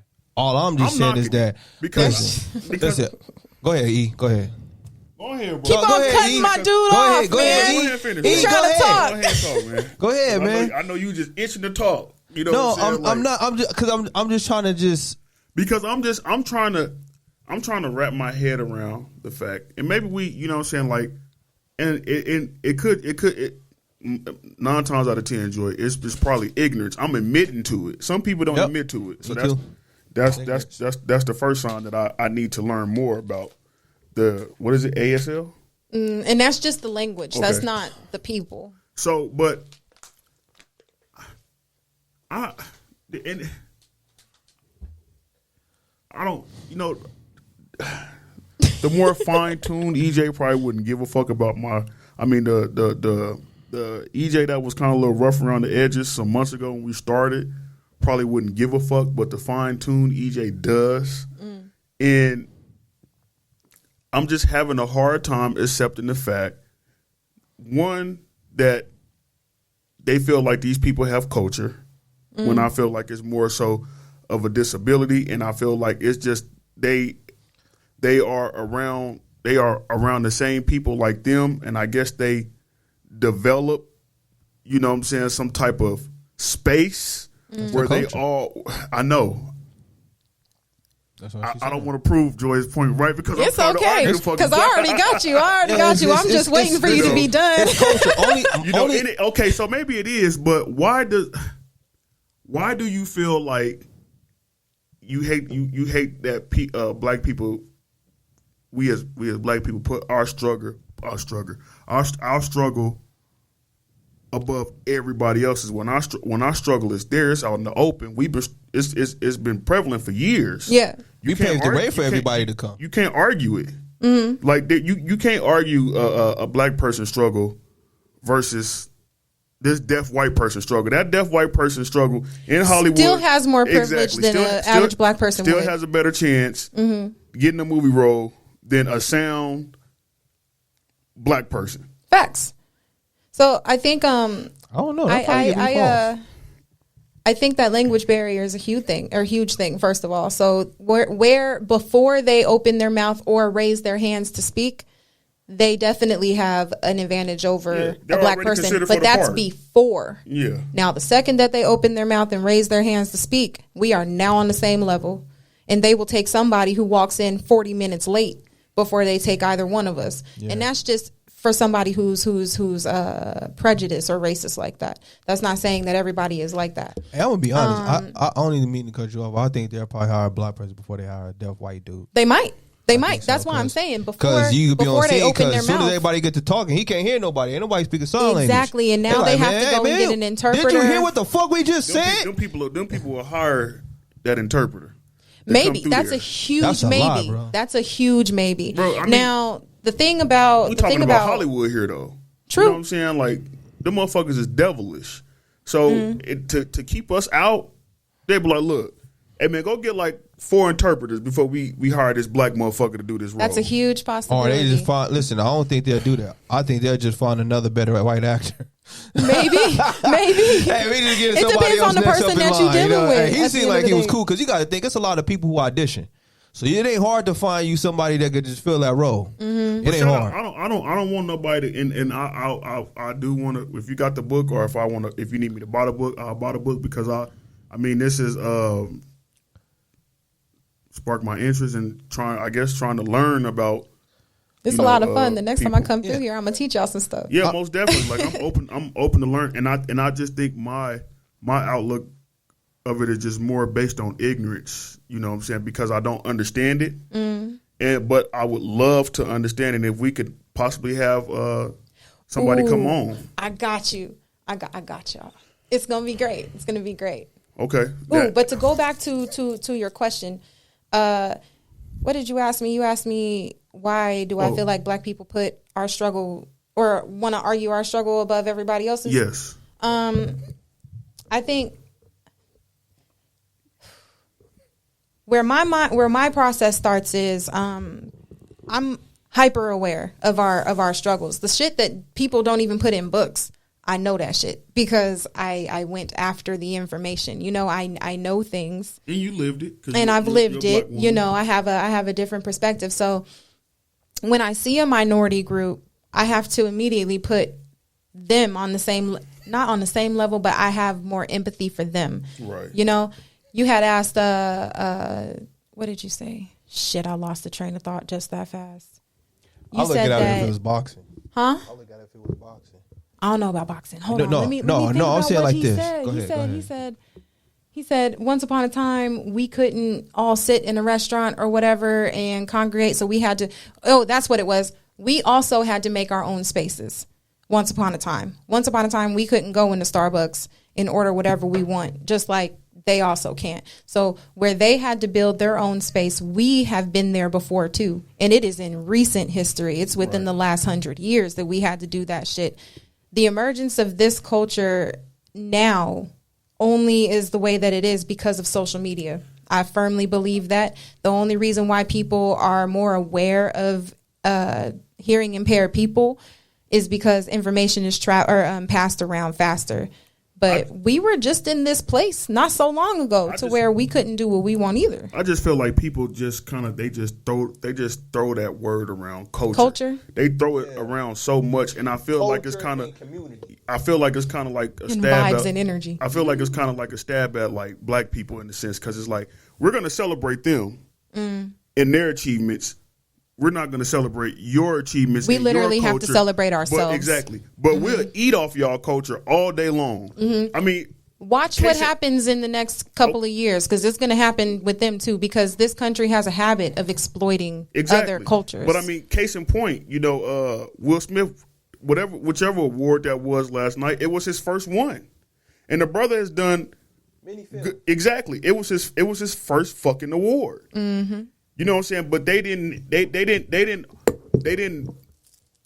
zoom in on that enough, obviously, because he slapped Chris Rock. That's all. You know, that's all they talked about when it came to him. But when it came to like the movie Coda, this such a great thing for the culture and this and that and whoop-de-whoop and oh my God, and it's just like okay, we get it. But what about our culture that you guys have made billions of dollars off of? I think we still don't get the respect that we deserve as people. We have to accept the fact that is so far out. We've been underappreciated for so long that we just have to accept the monster that we're dealing with. You know, the nature of the beast is what it is. But we also have to give that same grace. Like the shit that we want, I think it's unfair to ask of black people, but we've always been this way. The shit that we want, we give it to other people all the time. We are more accepting of people with abnormalities or disabilities or any other different kind of frame of thought because we want that same acceptance because we're here and we're not going anywhere. Mm-hmm. You know what I mean? We have to also give that grace to other cultures though. And what? And that's why I say, Joy, that's why I say instead of shunning it as it not being a culture or not accepting it as a culture, I would rather learn. Yes. You know what I'm saying? It's you that's going to, like, people like you that even give that give that whole community life at the end of the day, because we should be working to understand each other. Both of y'all, because I would love to learn, and if I'm wrong, shit, so be it. You know what I'm saying? Teach me some of that stuff so that I could communicate effectively with you. You know what I'm saying? But and it's not just them. It's the LGBT and it's whatever other culture people. It's just like you just think it's a loose word that's being thrown around. It's a loose word, and then they always try to either equate it or raise it above what black people go through. Like I've actually heard. It's the same. I've actually. That's what I'm saying. Like since it's us, your fight is the same. That's why I'm saying like a boxer is like the caliber of a boxer you have to be. You're just not an amateur. Like we like the pros. And to say that you a pro like I am, you can't say that. Yeah, when your fight is just not as strong or as prominent as mine. I get you know what I'm saying? I can appreciate that you're a boxer. Cool. You know what I'm saying? You part of us, the culture, but you haven't reached this elite level. Because I think that maybe it's unfair for us as the people to put that on that particular culture. I think that our anger needs to be shifted towards society, because that's not the culture that's doing that or the community that's doing that. That's society that does that shit. Yeah, but they put them up. They put them above us and the achievements that we made. Like they have endured all of the shit that we've had to endure hundreds of years and still going on today. So now, what I would be asking is when they said those words particularly, because we tend to get very defensive when people get their flowers above us. Okay, but that's what I'm saying. So when you had said earlier, it was like, where we all have the same type of struggle. And so that's why we was like, yo, like in a sense, no, not really. We understand that they're minority. Then I understand where it came from. You know what I'm saying? So we understand they're minority like us, but the endurance that we had to deal with to just get in anywhere. It's not the same. It's not the same. No, it definitely wasn't the same. What I meant was they have a struggle. We continue to have a struggle, right? So because we have the struggle that we have, I think we're in this unique position to be more empathetic to other cultures and communities. And we even have the responsibility to be a little bit more empathetic, because oftentimes when you have the emotional maturity to be better than other people, it is now your responsibility to show them how to be, right? So I don't like that in America, though. I don't like that. It sucks. It's not even just America. It's just as people. No, like when you're emotionally responsible, like say you're the emotionally mature person in your relationship, right? When you're in an argument with this person who is just going fucking crazy, you can see the whole board though. And you see what's happening. You see what's coming as far as where their emotional state is and where your emotional state is. So now it is your responsibility to de-escalate the situation, because do you really want to deal with what's coming, right? You can see it, but that person can't. They're lost in their shit. No, what I'm saying, not to cut you off, what I'm saying is that as soon as we become so acceptable, you see it now. You see it with the LGBT community, right? When we come so acceptable, say, you a minority just like us. I wouldn't say just like, but they are a minority. Listen, but they will have in their mind that their struggle is just as similar to ours. And that's a wild concept alone. But you have to deal with the individual person for that, because what you understand is that 700 years it's not the same as your 400 or whatever. But we can say that, but they feel like since I am being subjugated to something, I'm part of your fight, or we're similar. It's almost where you look at the equal rights of what women want. And mind you, we had that conversation before. You're not your counterparts. You know what I'm saying? So the fight is different from yours. You know what I'm saying? In that with us together as a community, as a people, it is totally different. But they will feel like that the fight as a black woman versus the fight as a white woman. Yeah. Oh, okay. I just wanted to make sure. So what I'm saying is that that's why I don't believe black women should be feminists. Yeah, and they would think, I don't believe in feminism. Listen, in the first place. Yeah, cool. But they will think that it is the same, because just the oppression that they feel that they have, and that is almost equivalent. Because we say all this like since you're a minority, we all in the same boat. No, definitely not. I feel Well, like every minority has their individual structure. But there you may not. The fact that we say, we agree with you, you is a minority, will make them would think, most of them, or even some, to say, our fight was just like yours. I think you should ask some. I do. I think you should ask several different people and see what they think as far as where they feel like they fall on that scale, because there are some people and their voices are really loud who will say that shit like, our struggle is the same. You should sympathize with me and da-da-da-da-da. And it's like, no, you have to take that person back and be like, there's nothing that will put you on the same level as what my uncle or my great-great-great-grandfather had to deal with as far as struggle goes. All you had to do was go to a different place who knew how to speak the same language as you. It's not the same as not being able to step foot inside the door to even get your words out. You were at least allowed in the front door. But that's what I'm saying. But we weren't. So we have to re-educate people. Some people. Yeah, some people. But I'm just saying the fact of the fact that we tell them that we see you as a minority is what makes them feel and think that they struggle is similar. But is that a fact though? Like that's why I'm saying I want you to speak to several people. I'm saying though we feel that it's not a fact, and what we said, but you can see within their response and the things that they may say outwardly in shows and TV that they feel that it's similar. Equal women's rights, LGBT community, all that. They feel like, and you got to mind you, there always been gay motherfuckers in Hollywood. So anyway, but still, yeah. But it still will feel that it's the same, and it's not, because it's almost where I remember I tell you last time in the shop, I said, reason why the whole transgender shit is becoming so acceptable because it's y'all women who say, yay, like we feel you because we're minorities and all that shit. And now realizing when these motherfuckers start beating y'all ass in every fucking sport, and then especially in fucking UFC, y'all like, damn, this shit is a problem now. Nah, I feel like that's a matter of opinion. Like, you might think that it is entirely on us. Like, we'll accept that shit more. Listen, that's what I said before. Man, they may, we may know some gay people, but y'all will have gay friends. Y'all will have transgender friends. Most average guy is not, if either he know him or he probably don't know his motherfucker probably gay, but there's not a bunch of gay friends that we just have. I think that is more, or I'm going to get myself in trouble.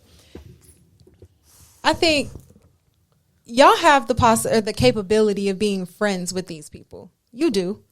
You just choose not to. And the reason why is up for debate. We've been trying to figure it out my whole life. Like, how come it's a problem for a gay man to be friends with a straight black man? I will never understand, because if you're not concerned about this gay man coming on to you, or if you're not concerned about your sexuality as a result as being friends with this person, then why the fuck won't you be friends? I don't get it. Like, I will never understand that. Would you hang out with whores? I have one. Would you hang out with, let me ask you, would you hang out with a group of strippers and whores as your friends? Listen to my explanation here. Because me, I am different. I am a unicorn. I said a group of friends. I understand. I'm one of those people who are like, their walk of life is their walk of life. If I find something interesting in a person, I'll chill around this person. But what I do understand is the way the society sees everything. I understand the perception is reality. So what I'm not going to do is I'm not going to be out there with sex workers, chilling with them on the street or something. That's what I'm saying. Like, I'm not going to fucking to bars and shit, because at the end of the day, what I don't want to deal with is the aggressive ass dudes that's about to come up and approach them thinking that I'm with them. So you basically telling me no? No, Don, that's what she's no. not. I'm saying I have friends. She's saying she'll kick it with them, like but in her house. They probably go out, but she's not going to be at their job with them. Like, their job and shit. I'm not doing that, because what I do is very. I don't want anybody to assume that they can approach me the same way that they can approach them at their job. But that's what I'm saying. Like, I can hang out with a person, but I'm saying, like, if this person your friend, these motherfuckers you just like hanging out with and doing shit with. That's what I'm saying. Like, I could be. That's like if a motherfuckers, let's say, sell dope. I'm cool with it. I know him. I may hang out, go get some drinks. But we fit to kick it all the time. No, fuck that. But you don't kick it all the time. Because I don't hang out with dope dealers. Yeah, like, I ain't about to get caught up. One of my, we didn't have this discussion, bro. One of my best friends, Robert Hildreth. I love the dude to death. That's my brother. You know what I'm saying? He gay. You know what I'm saying? Came out when we was like 14, 15 years old. I had to accept him for who he was in order for us to continue to be friends. And just the simple of the history we had growing up together, I would have never shunned him because of who he was. Now, at that time, I dealt with, you 14, 15 years old, you deal with like, oh, that faggot or gay or this and that. But this is my friend. Mm-hmm. And me and Robert have hung out. That's my dude. You know what I'm saying? Like, I love that brother to this day. I haven't seen him in years. But we didn't kick it on like a everyday basis type of thing. But that's what I'm saying. Like you have your peer groups who you love to kick and hang out with, and what I'm saying is that reason why we don't kick it every day. So what are you trying to get at, EJ? But it's like this, okay? But like Leroy, somebody I kick it with and talk to. You kick it with Leroy every day? Majority of the time, yeah. When he was here. Okay. When he was here, he'll call you to tell you we'll go get lunch, we'll go hang out, all types of shit. So what I'm saying is that it's just how people are. You don't want to be around. You judge with the people you stand next to. I don't think that that's is also true. a societal problem, though. It is, because you should be able to hang out with whoever you want to hang out with. And you should. I'm but mostly reason why we don't is because, shit. like, you don't want somebody to think that that's what you do. I mean, so I don't go to their job is what I'm saying for sex workers. Now, my friends that are gay, I hang out with them all the time, but it's more socially acceptable for me to go to, a gay club than it is for you as a straight man. Right. Right. And I don't think that's okay. But then again, when you go to clubs like that, like I have to accept the possibility that women are going to be coming at me, and it might be weird. I don't know. Let me take my ass to a gay club. They're going to be like, I think Del might be gay because I just seen this dude at a gay club. How would you look at if you saw us in a gay club? You're probably like, I don't know, No. So you would think we were just in there just to have a good because I know time. y'all, and at the end of the day, like I'm not about to, Even if you didn't know us. No. So if I see somebody in the gay club, because I am straight. So if I go to the gay club with my friends, I'm assuming that everybody there sees me as whatever. That's the culture in there, right? Like everybody likes what they like in there. But it's up to you to then, when you're approached by somebody, to let them know, like, nah, I'm not with that.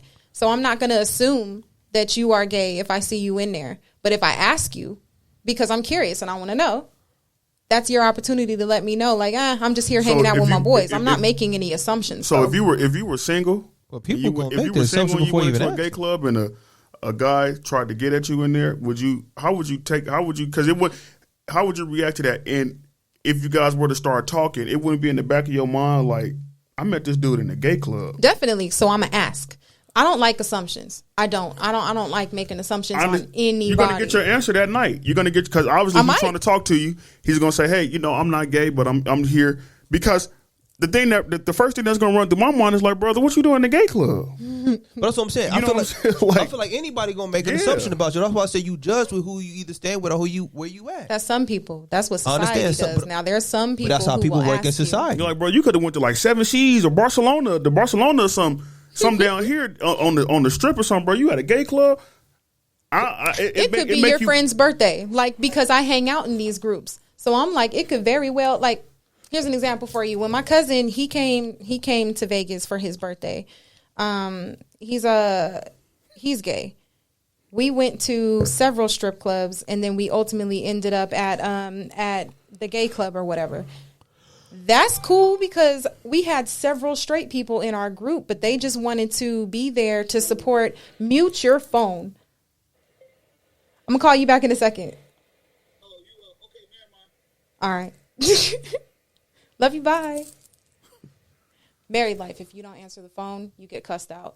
So we hang out in groups with it's a mix. It's like it's like a melting pot of people in our group. You got gay people, you got straight people, you have trans people, you have super straight people. The people who are like, don't come near me. We going to the gay club? I ain't going there. But eventually they go anyway because liquor is what it is. So when you're in a diverse group like that, you tend to give people space to be one thing or another. Like, you don't assume that they're like that. And there's more people in those clubs that think that way than you would think. Does that make sense? Yeah. But understand. So like nobody's gonna look at you and go, he's definitely gay. But the chances of you being gay are high because you're in the gay club. But most people will ask you though. Yeah, but I'm just saying, your first thought, like, this motherfucker might be gay. He's in the club. Possibly, That's it's a possibility. So but I assume that everywhere. I understand, but it's not even just everybody have an assumption. So reason why I'm getting that, that's why I was trying to explain that analogy about like people judge who you stand with is because it's almost where there's certain things, and I'm not that's why I can never knock somebody who feel a certain way about if that's what they don't want to be around or if they don't want to hang out with. That's to the entitlement. So there's certain people about who have certain characters that you don't want to be around with.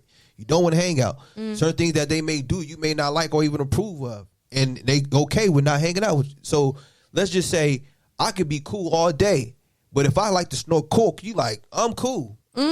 I just won't hang out with you in that arena, but I'm still cool with you as a person, though. Yeah, I'm not going to be around you to see you flip out, though. I understand. So I'm saying, like, sometimes some people's like, yo, that type of person, I don't want to be around with. And I'm not knocking it if somebody say just because he's gay, he's entitled to say, you know what, I don't want to be around that. That's true. And I feel what happened is in America, we feel like you can't judge or criticize somebody for being whatever the fuck they are. That's why I feel like society is soft. Listen, if definitely a motherfucker do not like black people, cool. At least I know what I'm dealing with in that person. I don't got to be around you. That's cool. I can make the choice to separate myself. And we feel like we got to accept everything and everybody, and life ain't never been like that. And it's okay that if a motherfucker don't like this person because of this way. I don't even feel like it's fucked up when they just really mistreat somebody and beat the shit out of them and criticize them. Yeah, that's just all that. Fucking faggot, I'll kill you. That shit, I'd be like, that's fucked up. I be thinking them brothers low, you know what I'm fruity saying? And shit, but that's just that's a the ones that take the aggressive route. Yeah, like that. Yeah, to me, there's I'm something like, bro, in there. There's some sort of something. Because you know, I mean, they did run a study on them type of brothers, and they did. They turned out to be a little different. Yeah, so that's what I'm saying. Like people like that, that's crazy. Now, trust me, there's times where when something is not the norm, you're gonna look at it crazy. Like if right now, I remember like it was the other day I seen, because now it's times is changing where. You know, now you seeing dudes in booty shorts and makeup on, so you just like in your mind, you're like, oh shit, I don't see this shit every day. So it's gonna make you kind of scratch your face, like, huh, what the fuck are you doing, bro? You know what I'm saying? So it's off putting. You know what I'm saying? So it's like anytime you don't see something, it's where like if we was to take our black ass to China who never seen black people, they're gonna be like, be like, oh my god, I've never seen you before. Like motherfucker, get off me, man. So it's like to them, it's just they never witnessed it. So.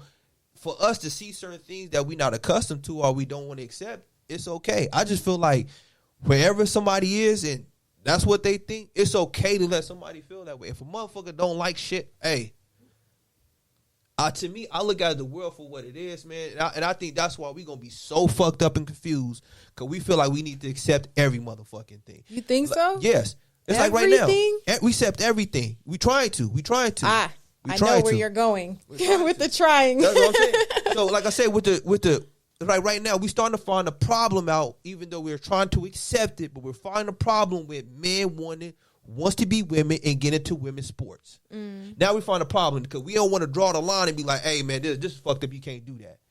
And so we want to be considerate. Like, well, you know, if you feel that way, it's okay. But then we start beating up women and beat them in every fucking sport. We were like, oh, what the fuck is going on? I feel like it might be going on a completely different tangent. But I think because there's a regular Olympics, we then have a Special Olympics. Let me tell you, kind of feel like when somebody said that, it made me think that there are more people who have disability than there are people who are transsexuals. You think so?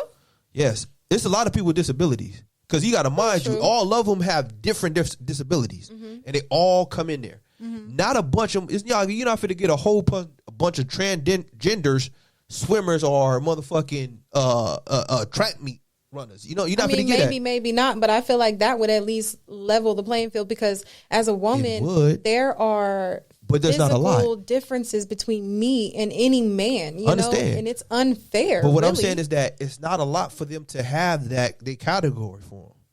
So think about it. It's like if that was the swimmer dude who beat all the women, there's not 10 fucking transgender swimmers. It's only one.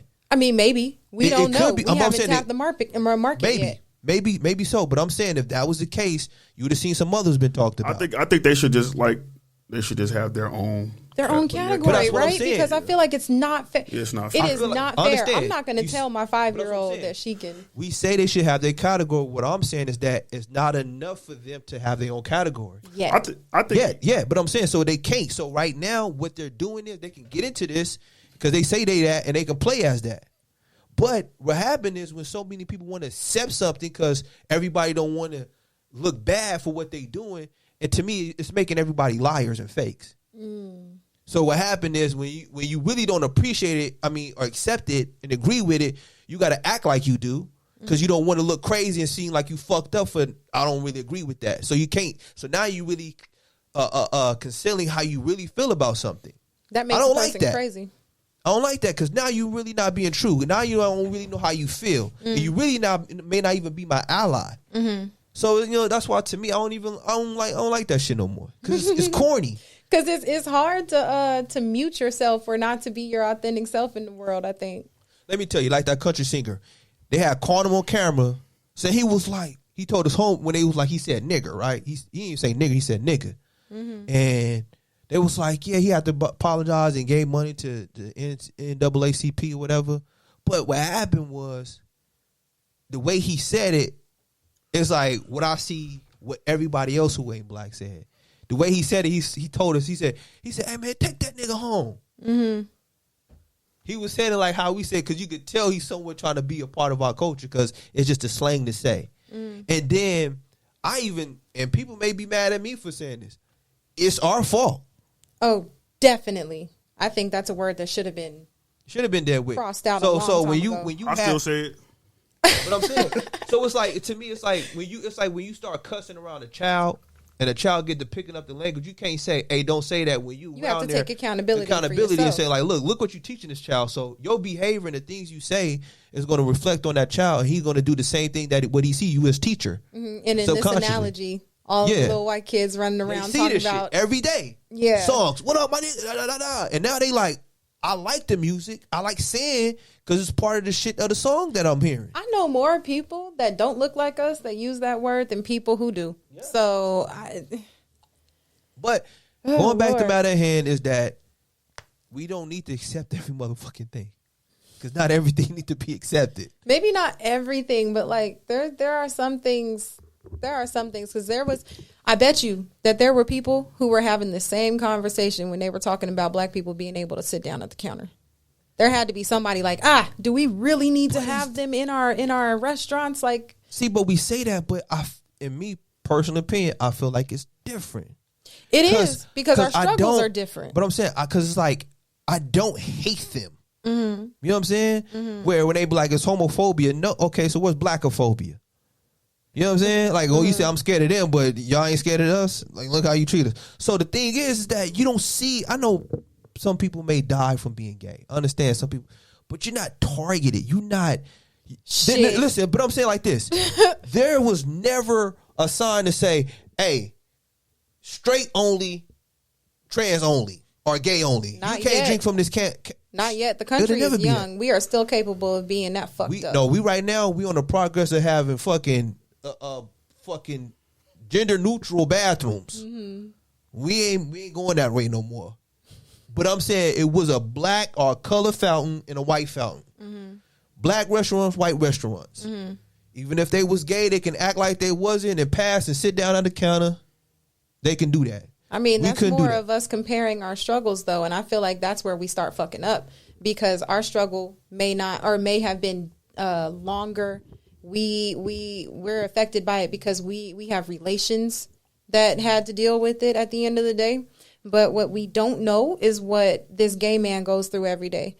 And we're not seeing, and this is a very real present danger for them. We're not getting hung, every day anymore. Well, I'm saying, I'm not knocking that, but all I'm saying is that you couldn't throw on white paste and hide yourself. Facts. True. You could not. They could hide. Listen, even though he probably wanted to be a woman, he can go home and dress up as a woman, and then when he get out in the streets, he can go be Tom again. True. You couldn't do that shit. You can't do that with blackness. But I mean, that's. Hold on. I want to cut you off. You can take it again. They was able to walk down the street. When we have to walk down the street, you better have your head down. Right. You could drink at that the counter. struggle is not the same. You couldn't be at that certain neighborhood around a certain time of night, or your ass will be found somewhere in the tree. The struggle is not the same. Different. And that's what I'm saying, where I understand that they have a little struggle what they go through. But I'm just saying with the trans shit is that they can hide it, and it wasn't as a problem too much as if it was us. That's all I'm saying. I think my place of empathy puts me in a completely different place in conversations like this, because I immediately put myself in that position. If I was a trans, if I wanted to be a dude or whatever, I feel like they come against a whole different kind of scrutiny at the end of the day. And all I can do is picture what it is. And then I go have conversations with other people. So I hear the shit that they deal with all the time. And I wouldn't want to do that. I would not want to do that. I also wouldn't want to be in a position where I have to mute myself every single day, because why would I want to hide that kind of shit? I would love to be able to walk in who I am every day. Yeah, listen, not knocking the fact. I don't think it's fair to even put them in that understand, box. They want to be who they are. Nothing wrong. Nothing wrong. They can be that. But I just feel like it comes to a place where it's like, where still do we draw the line? How much are you a man? Can you produce semen like a man? Can you give birth like a woman? Listen, I'm not knocking if that's what you want to be. I'm not, but that's where it comes to, like, I feel like I want to be something of a man or be something of a woman. I can understand that, but just to say, hey, I am a man. Right. I am a woman. No, you are not. I and mean, to say, that I want is to give these titles to, mind you, as I showed in that video where dude was like, you just want me to give you the titles that you want to be called to make you feel better. So if handsome and genius is not what you calling me, I'm offended. Shouldn't work like that. I mean, it doesn't. But at the end of the day. But all I'm saying, as I go again, there's certain things that we should always accept. That's where we're going to get confused at. We're going to fuck ourselves up. Like, I feel like there are things that we definitely don't need to accept, like pedophilia. That's going to happen. But listen, blowing my mind. I don't even think all y'all should have rights. What? Hold on. See, now we're going to have a real argument. Yes. I don't understand why you want to choose this today. You know why I say that? Listen, you know why I say that? I would love to know why you think women. I'm kind of joking, but then I'm kind of serious. So I look at it where when you look at in our society, people place the ideology as if it's from other men, as if it's white men, right? To where they are the main figures of where you should be honored and respected and higher than anybody else, right? Everybody is in society was white men and it's white women and it's people of color, right? So for us, I look at it where it took for some women to that, what was our place? Everybody played a position. It's like right now, if you try to take a center trying to play point guard, he just know his role. And I think in society, in all hunter-gatherers tribes, always knew that somebody's playing a certain role. And it's going to help us out in this community. And I think what happened after a while, then we started seeing that we kind of want to do certain things. Trust me, a lot of it should have been unfair in America. For everybody, women, men. But it got to the point now where the respect value for men is gone. You don't think so? And you think that part of the reason is because we have a right to vote? No, I'm not saying vote. Just said to equal rights. Okay, it's like this, right? Well, I mean, equal rights for humans like domestic, is what it is. Domestic violence is fucked up and it's wrong. Definitely. But then I'm thinking, hey, what if sometimes they did that shit for so long because they're like, damn, this is the only way they got to keep her ass right. No, so hear me out. I want you to hear me out real quick. I'm saying this, right?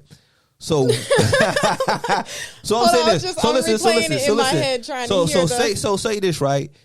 Men knew that. Let's say that back then, men knew if this woman was to just get crazy, I have to insert my dominance on her so she don't go too fat. Wow, right? So think about it. Let's take it to any animal in nature. Does he or does he not make sure he is the dominant one? However he has a certain dominance, does he not assert his dominance to show that he's the dominant male?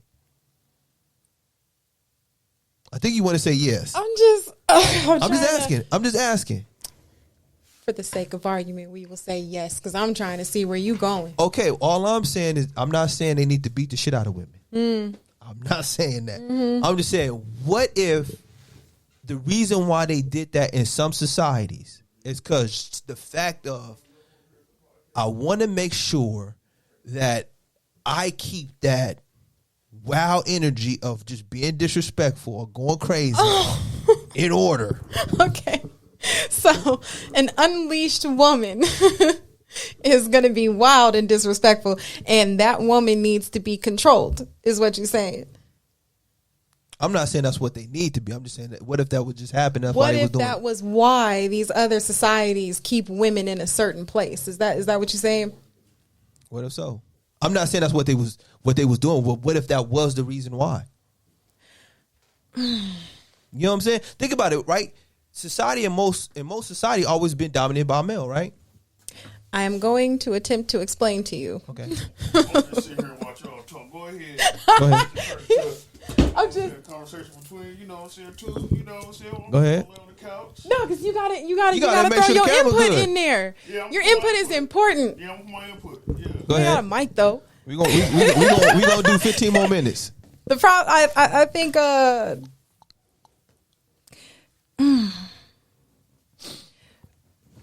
You looking at society now. I'm trying to figure out how to explain this shit. Not even explain it. You looking at society for now. The thing about women, as far as the control that a woman has over a man, has always been known. It ain't the vagina. Okay. So the control that a woman has over a man has always been known. It's always been very clear from the beginning of time. And what was that? What was that? You said what? What was that? You said what was it? We literally control the population. It's what we do. How? We need you maybe for 30 minutes, but the rest of it, we got that shit. How? What you mean, Well, how? without the man, you wouldn't be able to populate. I said we might need you for 30 minutes, but for the rest of it, we got that shit. We got the 9 So months. it's the She man. fucked up so because it's the man that populates, right? No. The man it's the man gives that us the populates. seed is what happens. So Y'all just But- harvest. yeah. So I mean, Y'all the harvesters. The man. We are populates, the harvesters. people who we multiply. It's what we You do. harvest. So whatever, you give us a seed for 30 minutes. Think maybe, about it. and that's being generous. And then for 9 months, we have to feed, nurture, and protect this baby for 9 months. Let me That's tell you what something. we're doing. I can have 12 babies in 1 year. You only can have one. Oh yeah, definitely. That's definitely Who's a thing. populating more? Oh no, you might be populating, yes, but at the end of the day, for that 9 months, that baby is ours. And then after that, the baby is ours. Like y'all there. Yeah, you have the option to be there. So this is what I'm Mothers looking really at. don't have that option. But no, that's beyond the point. That's beyond the point. The control that a woman has over a man has been known since the beginning of time. It is not. That's not Yes, true. yes, it is. And the only people that deny that shit are people who want to fight it. Is No, all I don't I'm wanna saying. fight it. What is I don't what wanna is fight Joy? it. Listen. Come on. Go ahead. Just saying, a woman's why do y'all get haircuts every day? Everybody try to look Every good because week. for the opposite sex. Oh, for the opposite sex. Okay. Women, before they care about what y'all think, we do it for us. Like we do it for ourselves. There's a lot of women who will say that, I don't care what a man looks or what a man sees in me. That's a lie. That's a lie. It's probably our second thought. But at the end of the day, We all do it for each other. we might. We all do it for each other. We might. What I'm saying is this, But I'm right? saying if a woman...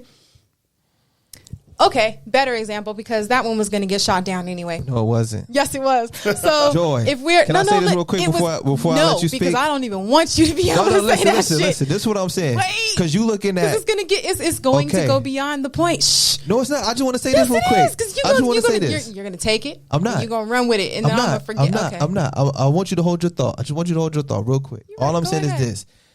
Just you looking at a certain point of time in history. I'm right? not. But Yes, you okay, are. let's Yes, you are. assume I am. So, because you said like I only need you for 30 minutes, right? if this was a hunter, and not even 30. Okay, okay, go. Not even 30. Whatever. Let's just say it was 2. Shit, All right. fuck it, bust a quick nut. Okay. So think about it. When you get pregnant, if this is a hunter gathering group, how the hell are you going to survive with a pregnant stomach? What food are you going to eat? How are you going to protect you keep yourself? on going primal, and you keep That's not forgetting that primal. we are literally Listen, in a. But that's what I'm trying to tell you is that think about it. Listen, I have to. Reason why I say I have to, because we as humans, we spent majority of our lifespan as humans, as hunter gatherers. What we know now as a civilization now, listen, you got to think about this, right? Even when people want to talk about slavery, people got to understand even after slavery slavery by the time it took 400 years. So in the midst of 400 years, there was still people who was living in cultures and living in tribes as a midst of 400 years. So when they was taking certain groups from Africa, it was still people in Africa or other places still living in tribes. So tribes just never just really just not existed within the last 400 years. That shit was still going on all the way still to the 1800s. Honestly, still into now. It's just not as prevalent and it's just not as much as it used to be before. But human beings, as a species, spent majority of our life as hunter-gatherers. So if you put this in a perspective, the reason why we did what we did, because we helped each other out on the role that we played, is that when you had to protect the kids, because mind you, how you going to protect the kids when you at home and you got to go out and eat? You going to leave the kid by himself so a wild animal could come grab his little ass? No, you can't. You got to be there. You can't, you going to pick him up on your back and walk fucking 3 hours to try to find an animal while tracking him? The kid might die because it can't do that. Uh-huh. And you may be fucked up because you're carrying an extra body. Sure, true. Yeah. You know what I'm saying? Right? So I have to go do this shit. Me and my friends got to get together. We going to do this. You take care of making sure everything is straight when we get back. And if we don't grab something, you're able to get the berries and the other fruits and take care of shit that we need, because I wasn't able to catch the food that we could. That's if we couldn't. But that's why sometimes the majority, even though they know there was other women was able to hunt, but majority of men, because we had the physical capability of doing that. So what I'm saying is that, put it this way, you said we only need you for 30 minutes. How you going to help yourself if we can help it? We could have did it by ourselves. All right. Okay. And mind you, I don't want to cut you off again. I'm going to let you speak. This is the last one. Because Didn't I tell you it was going to be 5 minutes? Okay. Within and mind you, within that community, pussy could not been that providence. Dick couldn't, because everybody's getting it from each other. Cool. Go ahead. All right. I will first start by, I think we need each other at the end of the day. Even in 2022, I think we need each other. Mm-hmm. I'm just going to start there. Okay. If we're in the Senate, right? Is it the Senate that's set up the way that I'm thinking? Whatever. It's a whole building full of men, right? Mm-hmm. A woman walks through that bitch naked, ain't shit about to get done. Not a single thing. Nothing gets done. Not even like, it doesn't even need to be one. Say it's like 10 of them. It could just be one. Ain't nothing gonna get done. She gonna sit there and she's gonna read a paper, but everybody gonna be focused, hyper focused on her. They're not gonna be able to ignore it. That is how a woman. Women have a certain control over men, and I feel like when people deny it, it's a huge problem for me, because that's nature at the end of the day. But if a room full of women, we're trying to get some shit done. If a naked man walks through here, we really don't give a shit. And to tell me that it is anything different would be denial, I feel like, at the end of the day. So you think, like, let's just say if I had went to a Cosmo school full of girls, you don't think them chicks ain't gonna try to give me no pussy because I'm the only dick in there? A couple might, but a lot of them are going to get their shit done and go, because what they understand is that community is not for everybody. Or not everybody wants what is for the community. What's for the streets, not everybody wants. I think but y'all dudes will smash that girl in a heartbeat if they had the opportunity to. Yeah, we don't give a fuck. Girls choose. She could be fresh out the trash. We don't care. Exactly, and that is the power that a woman has over a dude, because women, we choose. Y'all do what you can. No. We do what we want. We choose. So y'all choose up. Difference. What the that's, you know what? We're going to talk about that next time. Have you ever seen a dating game? Huh? Have you ever seen a dating game on TV? You mean right? So all I'm gonna give the you ones an example. that are exactly You the know same? how they had that one person and they have 3 people, right? Okay. Right. So what happened is those 3 people is choosing her. She's choosing up which one she wants out of those 3. Right? Because the fact of she has options. So the thing is that she's picking who she wants to choose up with. Because y'all women would meet all types of dudes. Y'all get all different types of options. And you'll choose up who you feel like is best fit for you. So that's what I'm saying. We choose. Because think about it. If nobody choose you, you don't have nobody to choose up with. That is because you're not fit to go out there. Possibility. I am talking about the very real reality that we choose what we want. Y'all choose whatever. No, y'all don't. We have the ability to choose what we want. Let me ask you. Versus y'all be. Let me ask Again, you. it's like you said, she could be straight out the trash. If there's 15 dudes that didn't want you, you can't pick none of them. Maybe. But no, you can't pick none of them. That's Somebody true. That's has true. to If want it's you. 15 dudes that do not want you, you can't have none of them. As a woman, though, do you think that's going to happen? It can. Oh no, you gonna give me a yes or no? As a woman, do you think if I walk into if she fat the and Starbucks ugly, down the street, if I walk in there, nobody want her. If I walk in there right now, if I walk into a mixers thing or something, Depends on the woman. It's not depending.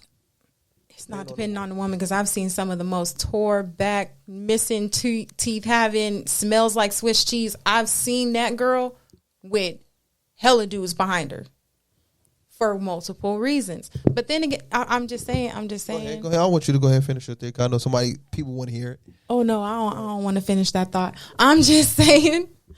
To say though that because women can get out of control wild and super opinionated, or they might have some issue or something that the man does not particularly like, to say that maybe that's why they keep them in a certain position is a little fucked up, because a woman has to live on the world too, or the woman has to live on this world too.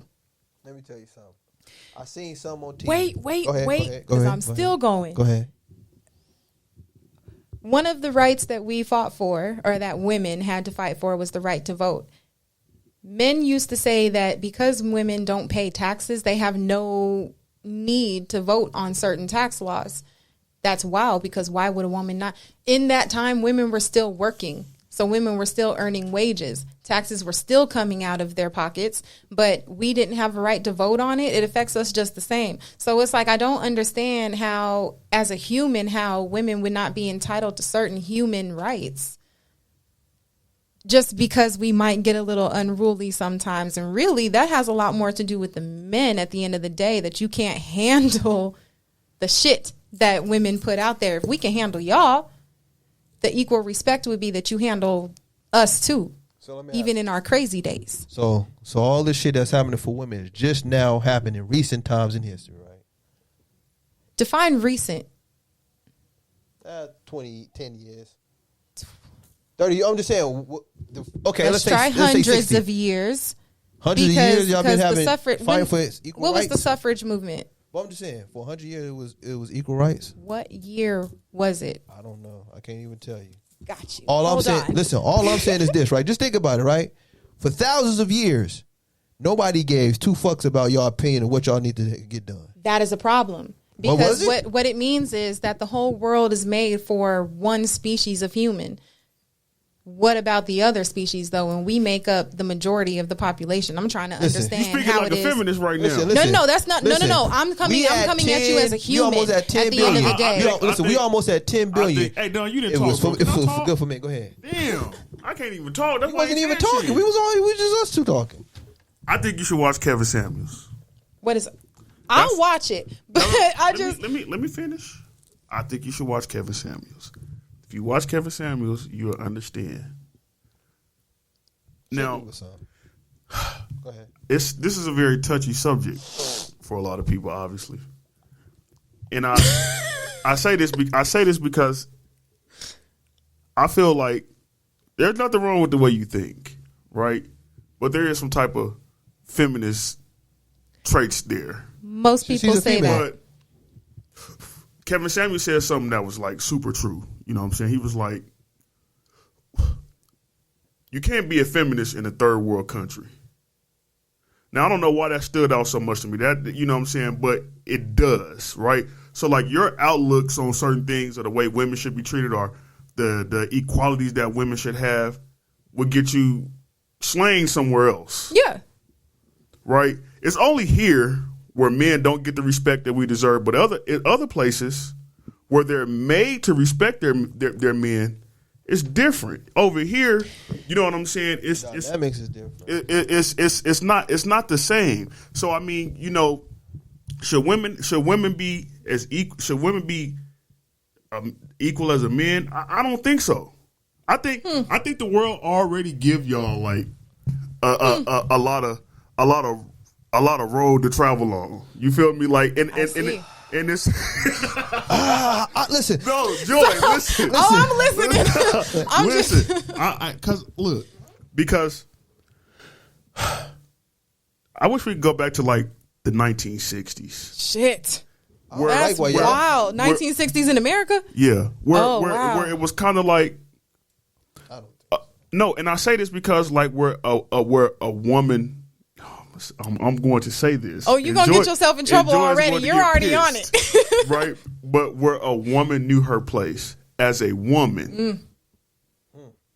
Crazy. Because can you honestly admit that today's woman knows her place as a woman in a man's life versus I think we all out of place. Versus versus maybe like 40 years ago?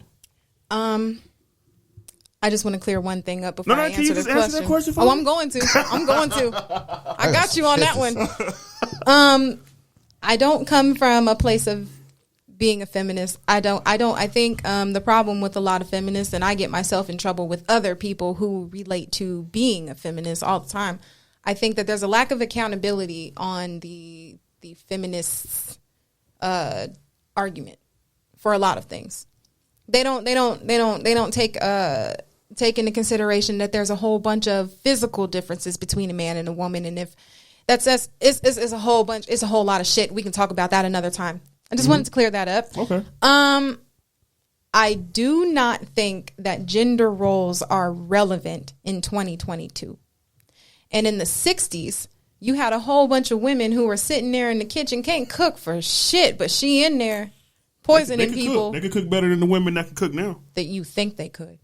No, they could. Think they could. I have family members that can't cook a lick, like really bad, had no business in the kitchen, but their husbands, they burn the fuck out of everything. And I mean, it's good. I mean, they cook very well, so much better than their women. I think that gender roles are obsolete because at the end of the day, I know when to sit down and shut up when I need to. And just for the record, before what is the gender roles? The woman belongs in the kitchen. The woman does the laundry. The woman cleans the house. The woman keeps the kids. The man goes out, makes the money, brings the money back, decides how the woman can spend the money. He comes home, he mows the lawn, he fixes the shit around the house, like stuff like that. But I feel like that's in every obsolete. society, but that's what makes it imbalanced because in every society, each gender from male and female know his role and what they played and how they help each other. Maybe, but what if I am not the best kind of seamstress? And in our family, I'm supposed to be the seamstress because I'm the woman. No, nobody said that. Yeah, that was one of them. Okay, that was one of them. But I'm saying, this is where even as EJ said 1960s, to me, all that shit is just crazy. Because you remember we had that conversation before. I told her, I was like, why do we keep saying old school like 1960? We go between 1940 and 1960. I would like to speak on it, but I can't speak on it because I can never talk. Sorry. You know what I'm saying? I was just kind of playing devil's advocate. I had a devil's advocate moment there. I just want the people to know that's not how I really feel. I don't think so.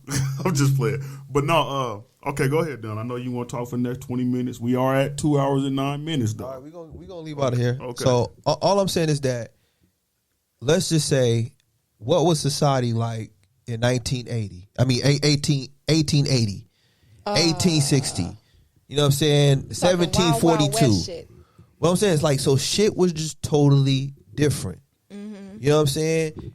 And I'm trying to say that every role that we play, it helped us out. So we knew what role to play with each other in different societies. But I don't think the woman was that much of a difference though, bro. Because you still have some women out there that they were like outlaws and stuff like that. If we're going back to like the Wild Wild West days, no, that was the time period. That was, and so but then you have to give people something to tie it to. Yeah, but then you still had. Not to cut you off, EJ. Not to cut you off. But I'm definitely did, but not to cut you off. No. But I'm saying because y'all saying it's in the Wild Wild West, but y'all forget that was the culture for this over in the West. There was still a certain different culture how people conducted themselves in the East. I'm just saying, I can't speak to the East because earlier you had said that you can't be a feminist in a third world country. You also can't speak out of turn or you die. You know, and is that okay? Like, we can't. Fucked up because I remember I seen some shit in Africa. They was cutting off women vaginas and shit because of mutilating them. And shit. I said, God damn, that's fucked up. And then also, I mean, these are the countries that marry off little, 12-year-old girls because they just got their period. Like, that shit's not okay, and it's been going on for a long time. I didn't say that was okay. What? No, I'm just saying, like, these are the countries that you guys reference to when you go, well, these women, they know how to respect their men, but these women also don't have a life of their own. They don't get to make their own decisions, and that is fucked. I think that but if you fuck around and tell us that we can't have our rights, especially here, and you want to go back to the 1960s, and you want to go back to all these other times when women were muted, what does that do for the society? I can tell you this: majority of women still probably had a man. A lot of these women's fucking single with no motherfucking with kids with a baby daddy. I mean, that's their life. I can't speak on them. I understand that, but we talking about look how many nowadays there's more single women, especially here in America. But that's their choice at the end of the day, and they have the right for that. I mean, you don't know. Listen, you don't know. I guarantee you, majority of these women do not want to be single. Do you really I've been a woman for 33 years, and I know a lot more than you do. So you think majority of these women really want to be single? I didn't say a majority. I said there are a group of women who would care less about being in a relationship because relationships come with parameters and guides.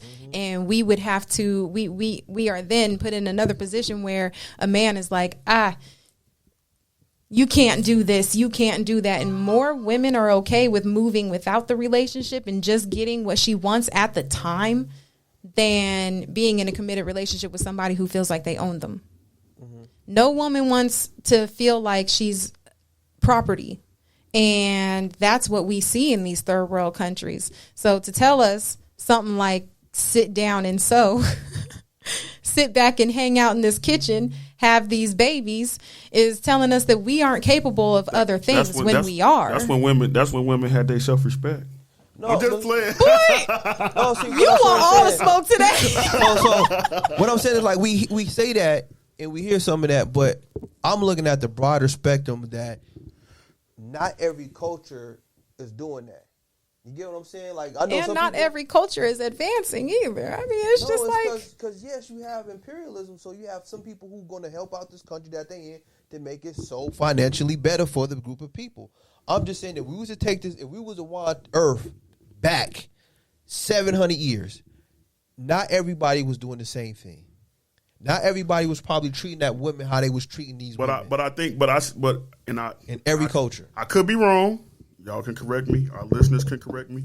But I still think the women of those times, they still had the same belief systems. They still had the same ideologies, whereas they were more so about taking care of home and they men versus now. Because Joy, I mean, it's just the truth. Like, I think they take care of the community. There's a lot of single women, especially a lot of single black women. It's just the truth. I love my sisters, man. To me, there's nothing more. There's nothing better than a black woman, and I hate the fact that a lot of our sisters are single. And sometimes we have to pose the question as to why are they single? I think a lot of on a different night. A lot of bitches single. On a different night, because y'all would be surprised, but women talk about this shit all the time.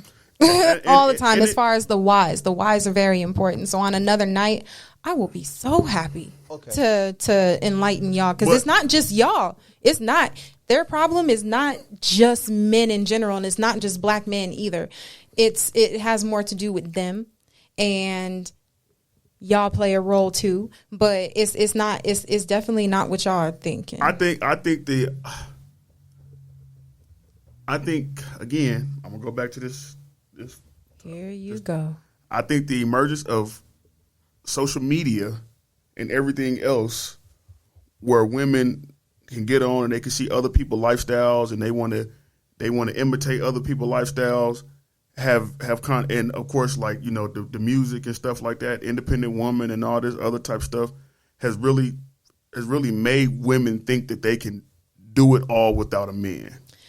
And I don't think that's true. I think, especially since I'm a married woman and I have children, I feel like there's nothing more beautiful than a full family or a family where you've got your father and you've got your mother and you have them both for support. But because a lot of women just go off of finances at the end of the day. You'll hear that argument before you hear anything else. Mm-hmm. Right now in 2022, a woman is capable of making just as much as she needs to in order to raise a child on her own. She can definitely do that. That was done by that I would say that that's a side effect of it, of equal rights and equal pay and stuff like that. Because a woman, you gotta, you know what? I'm just gonna go on the official position as of we need to have this conversation on a different day. Yeah, we do. Because I would love to be more prepared for this. Because right now I'm like, what the? You really think like that? That could be the next episode. The next episode we can talk about that. We gonna clear it up. All I'm saying to me is this. I'm Just this. I'm gonna have to roll. We finna leave. I got a long drive. Okay. All I'm just saying is that I'm looking at a certain point in time in history, and I'm looking at different people around the world, and is that sometimes we'll look at a certain culture or a civilization. Mind you, civilization and tribes is totally different things.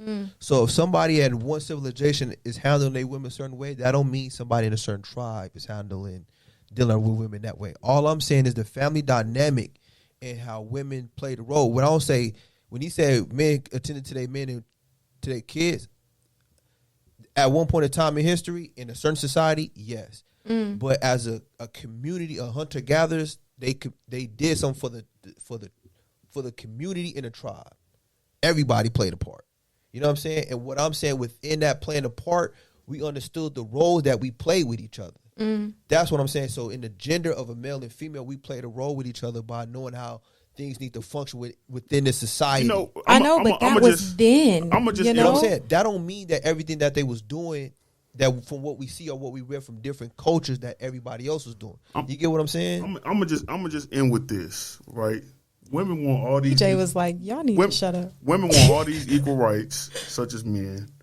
Then how come they don't go out there and do the same type of jobs that men do? I'm not talking about the cozy jobs behind the desk. I wouldn't know, but as far as I'm concerned, I'm a barber. He's a barber, right? True. I'm not talking about that. That to me, that's cozy. Well, I'm talking about like construction. You know what I'm saying? So all those field of construction, I feel like, and this is where again I get myself in trouble with other women. I'm like, in construction, if you're lifting, you're doing all of this shit, you have to have the physical capability that man has to be put on the same pay scale as he does.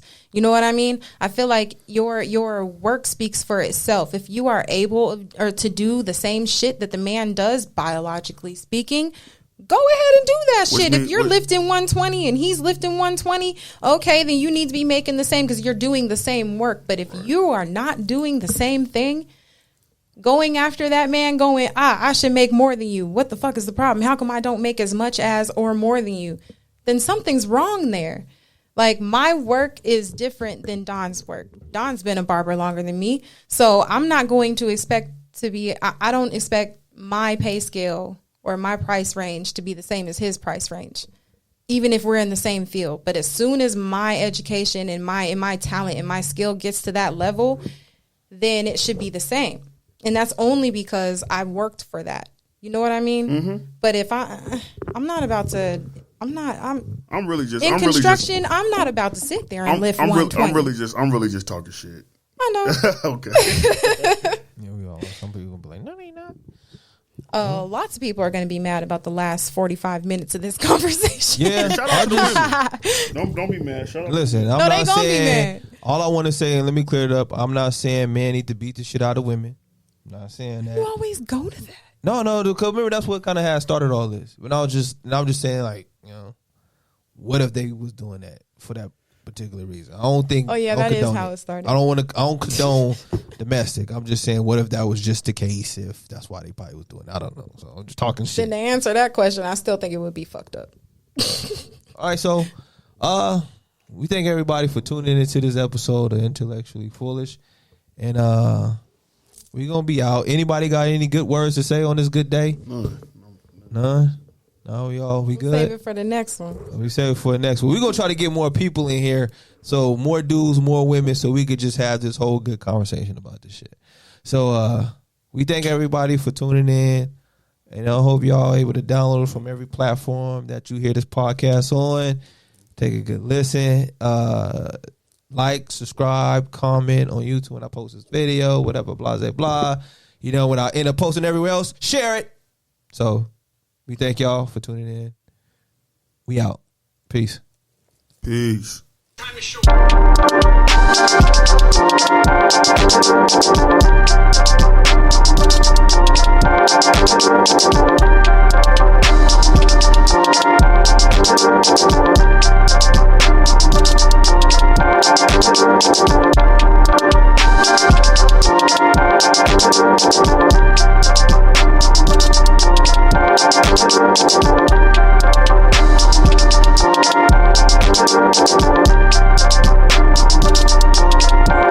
I love that.